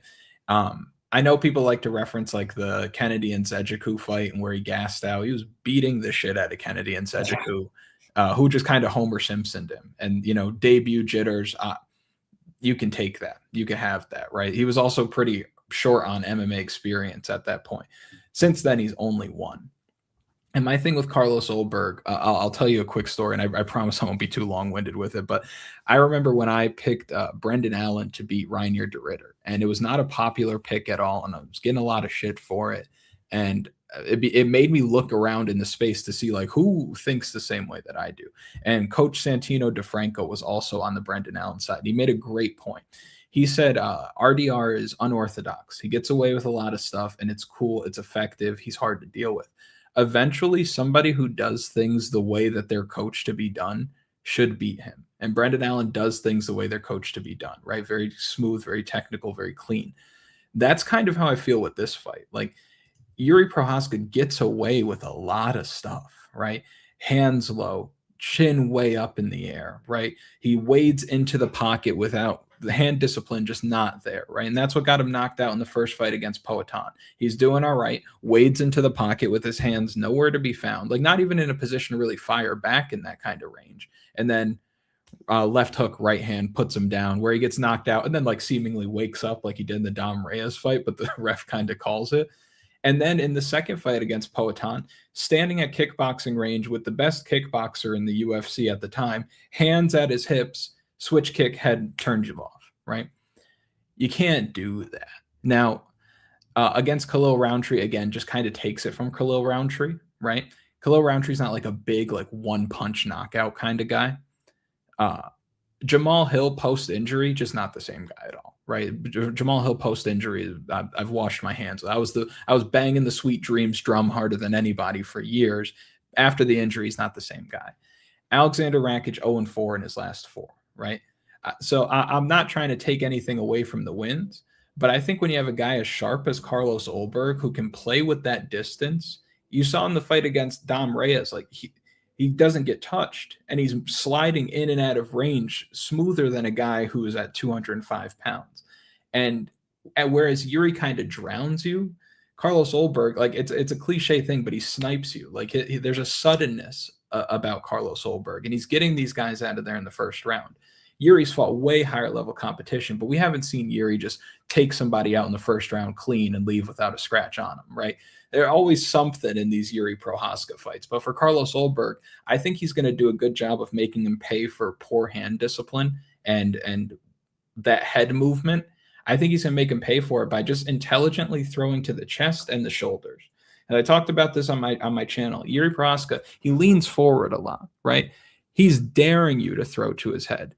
You want to hit him in the head. You're like, all right, I got him. I'm going to swing to the head, and you swing for the head. It's nowhere to be found, and then he's countering you. And by the time he's hit you 2 or 3 times, you've got nothing left, right? But for somebody as seasoned and as intelligent as Carlos Ulberg, don't aim for the head. You aim for the neckline, the chest, the shoulders. You throw things that are coming horizontally, like hooks, like kicks, and you're going to catch the guy who's doing this constantly. So I think Carlos Ulberg gets a huge step up in competition. I think if it gets into like the 3rd round, there's very little chance that Carlos Ulberg's able to win the fight, but I think he's actually going to win early. I think he makes him pay for the defensive mistakes. I think the lack of hand discipline is going to loom large. I think the high kicks are going to be there for Carlos Ulberg. All the tapes out on how you beat Yuri Prochazka. You fight within yourself, and then you throw stuff horizontally. Carlos Ulberg has that in his locker, and other guys don't. He was never my friend. So I like Carlos Ulberg to win. I think he's going to win by knockout. There you go. All right, we're 1-1. The 10-7 MMA has turned their back on Kunath. What a sad turn of events here. That kind of breaks my heart. But Monk, why don't you break the tie here, huh? Who do you have? Well, we'll cheer up 10-7 a little bit. I'm gonna pick Prochazka, but I do think what Kunath said was very great breakdown. If Ulberg wins, I think it's very early. I think it's in the first round. I mentioned a work rate by round before. Prochazka has outworked his opponents in only 25% of his 8 UFC fights. That is very, very, you've always been a fan. I know it's always been that way. Round 2 is 50%. Round 3 is 100%. So if Ulberg really has a chance here, I would think that it would be early on when Yuri is not landing 6.5 strikes a minute like he's in the second, or 12 strikes a minute in like he is in the third. That's over like 11 minutes of round 3s. In round 1, he's landing 4 strikes a minute. That is it, which is almost 2 strikes below his average. Ulberg also, obviously landing a ton of strikes at 6.5. Both guys eat way too many strikes. Like you expect Yuri to eat a bunch of strikes, right? We've just seen it a lot. Ulberg, though, I mean, would you believe he eats over 4 a minute, which is not good. It's just not good. It's not like Yuri of 5.6, but I am interested to see how these guys handle each other's offense compared to the other fights that they've had. Like Yuri's been in firefights. Yuri's been in with several decent light heavyweights for sure, whether it's post injury like Jamal Hill and stuff, but Alex Ferreira, Rakic in 2024 was still being talked about. Glover Teixeira, that win as well. Dom Reyes around 2021. I mean, these are all decent names. Ulberg has been climbing the ladder very well, but it seems lately, outside of the Reyes fight, he's fighting to his opponent's level. Like Jan Blachowicz, that shit was it could have been a draw. I don't know. It says unanimous decision here, but it could have been very Oezdemir, extremely close fight. Nothing happened in that fight but strikes, and it was 98-96. Same with the Blachowicz fight. It was 75 to like 59. So he's fighting. I know he obviously has earned or he's giving his opponents their earned respect when he's fighting these guys, but it doesn't seem like he needs to like bust out of the bubble that he's putting himself in. It feels like when he's fighting these guys that are upper echelon. Like I want to see him fight. I want to see him hold his own against Blachowicz and just kind of do what he's doing and in and out. I want to see him fight like Carlos freaking Ulberg. Like I want to see what this guy is capable of at this level. Cause it took him so long to he could have had a title shot 3 fights ago or 2 fights ago, but it's the way he's fighting against Oezdemir. It's the way he's fighting against the 42-year-old Blachowicz that people are like, I don't really know if he's earned it yet, even though he clearly has. He could have been there already. I think I need to see him fight like he's 35 and time is running out, bro, because that's what you are. Like you look great in there. You're doing the right stuff. You've got slick movement. You've got slick hands. Now I need to see you pull some of these knockouts. He's got 6 first-round UFC knockouts. I want to see this shit against upper echelon opponents. You know what I'm saying? And Prochazka, he's done that because he throws everything out into the wind, right? Like if he's going to get knocked down, like you guys said, he's losing first rounds. He's getting beaten until he wakes up and all of a sudden he just puts it in 3rd gear, 4th gear, 5th gear that these guys just seemingly don't have. I think Ulberg could have that gear, and I'm interested to see if he can pull it off against Prochazka, but I think it's going to have to be early. And if it's not, dude, Yuri is learning with every single fight. Some guys get into their 30s and they just do what they do. This dude's gone back he's learning outside of the cage. He's going back to school. He's learning in his life. Whatever the samurai shit is, I don't give a fuck. But he's probably learning how to be a family man. He's learning with each fight how to get better and better. I think Carlos Ulberg could be like that, but I think he needs to really just fight his fight. They need to have a game plan in this one, and they need to execute that game plan. It doesn't matter what Yuri's doing. He just needs to go for that. So there's definitely a chance Ulberg can win here in the first early, I think, and maybe even later. I do think he's a great fighter, but I got to pick Yuri. He's done too much. He's been through it all. It's up and down with him in these fights, but he seemingly, if you're not named Alex Pereira, he's always up. So I got to go with it until I see otherwise. Like Ulberg could definitely prove himself to me here. Not like he has to or anything. I already think I value him as a great light heavyweight, but I want to see if he's really capable of this upper echelon type of fight here. Absolutely, man. I'm with you there. So 2 for 1 on the main event there. Kunath on an island yet again at the top of the card. Kunath's been on the islands. Green King shouting out Monk here, saying he's dropping gems. Dude, Monk has all the gems when it comes to like numbers and like in any sort of like metrics. Dude's got it all. And I'll let him tell you where he's got all that stuff here in a second. But yeah, guys, this has been a great time. I'm going to pass it around so everybody can talk about their stuff. I'll go first real quick so I can just get out of the way. If you want a channel membership, it's $2.99 a month. I'm going to drop the Winnipeg card breakdown here in like, I don't know, as soon as I get it put together. I got to make a thumbnail right quick too. And then I'll throw that up tonight yet for channel members. Timestamps will be added probably tomorrow. And then I'll make it public on Sunday. Patreon's also in the description. That's where you get all the extra stuff, the fighter notes, what I'm betting, you get the chat, all that good stuff. They're different things. You get different stuff, but that's for me. Kunath, how can people support you the best? What's the best way for them to support you? What have you got coming up? Give them the rundown. Just type KUNATH in the YouTube chat. That's all you got, or the YouTube section, or the search. Yep, that's what I'm looking for. Yeah, do that. I'm not hard to find. He's not hard to find. There's the man. Monk, how can people support you? And what do you got coming up? Yeah, well, I've been off of YouTube for a bit. It's just because of basically laziness. I've been doing Patreon stuff every week. I'm still doing videos, so I've been telling myself I need to get back onto doing that, and I will. But yeah, so that'll be coming. Monk Maddox on YouTube, same on Patreon as well. dropping the stat sheets, dropping the videos, all of that stuff. So you can find me there. But I just want to say thanks for having me on again. And Kunath, we've never met, but when I first started, I look around for some shows to watch here and there. You mentioned Santino. I do enjoy what he has to say. I really like hearing from coaches. But your show, honestly, was one of them that popped up probably 2, maybe even 3 years ago, and I really enjoy it, man. You're just very straightforward. It's nothing like that's nice. You're never screaming into the microphone like, oh, I got a hot take. It's just it's good stuff. And then 138, man, I watch your stuff all the time. So it's been great to be on the show. To be honest, I've had a blast.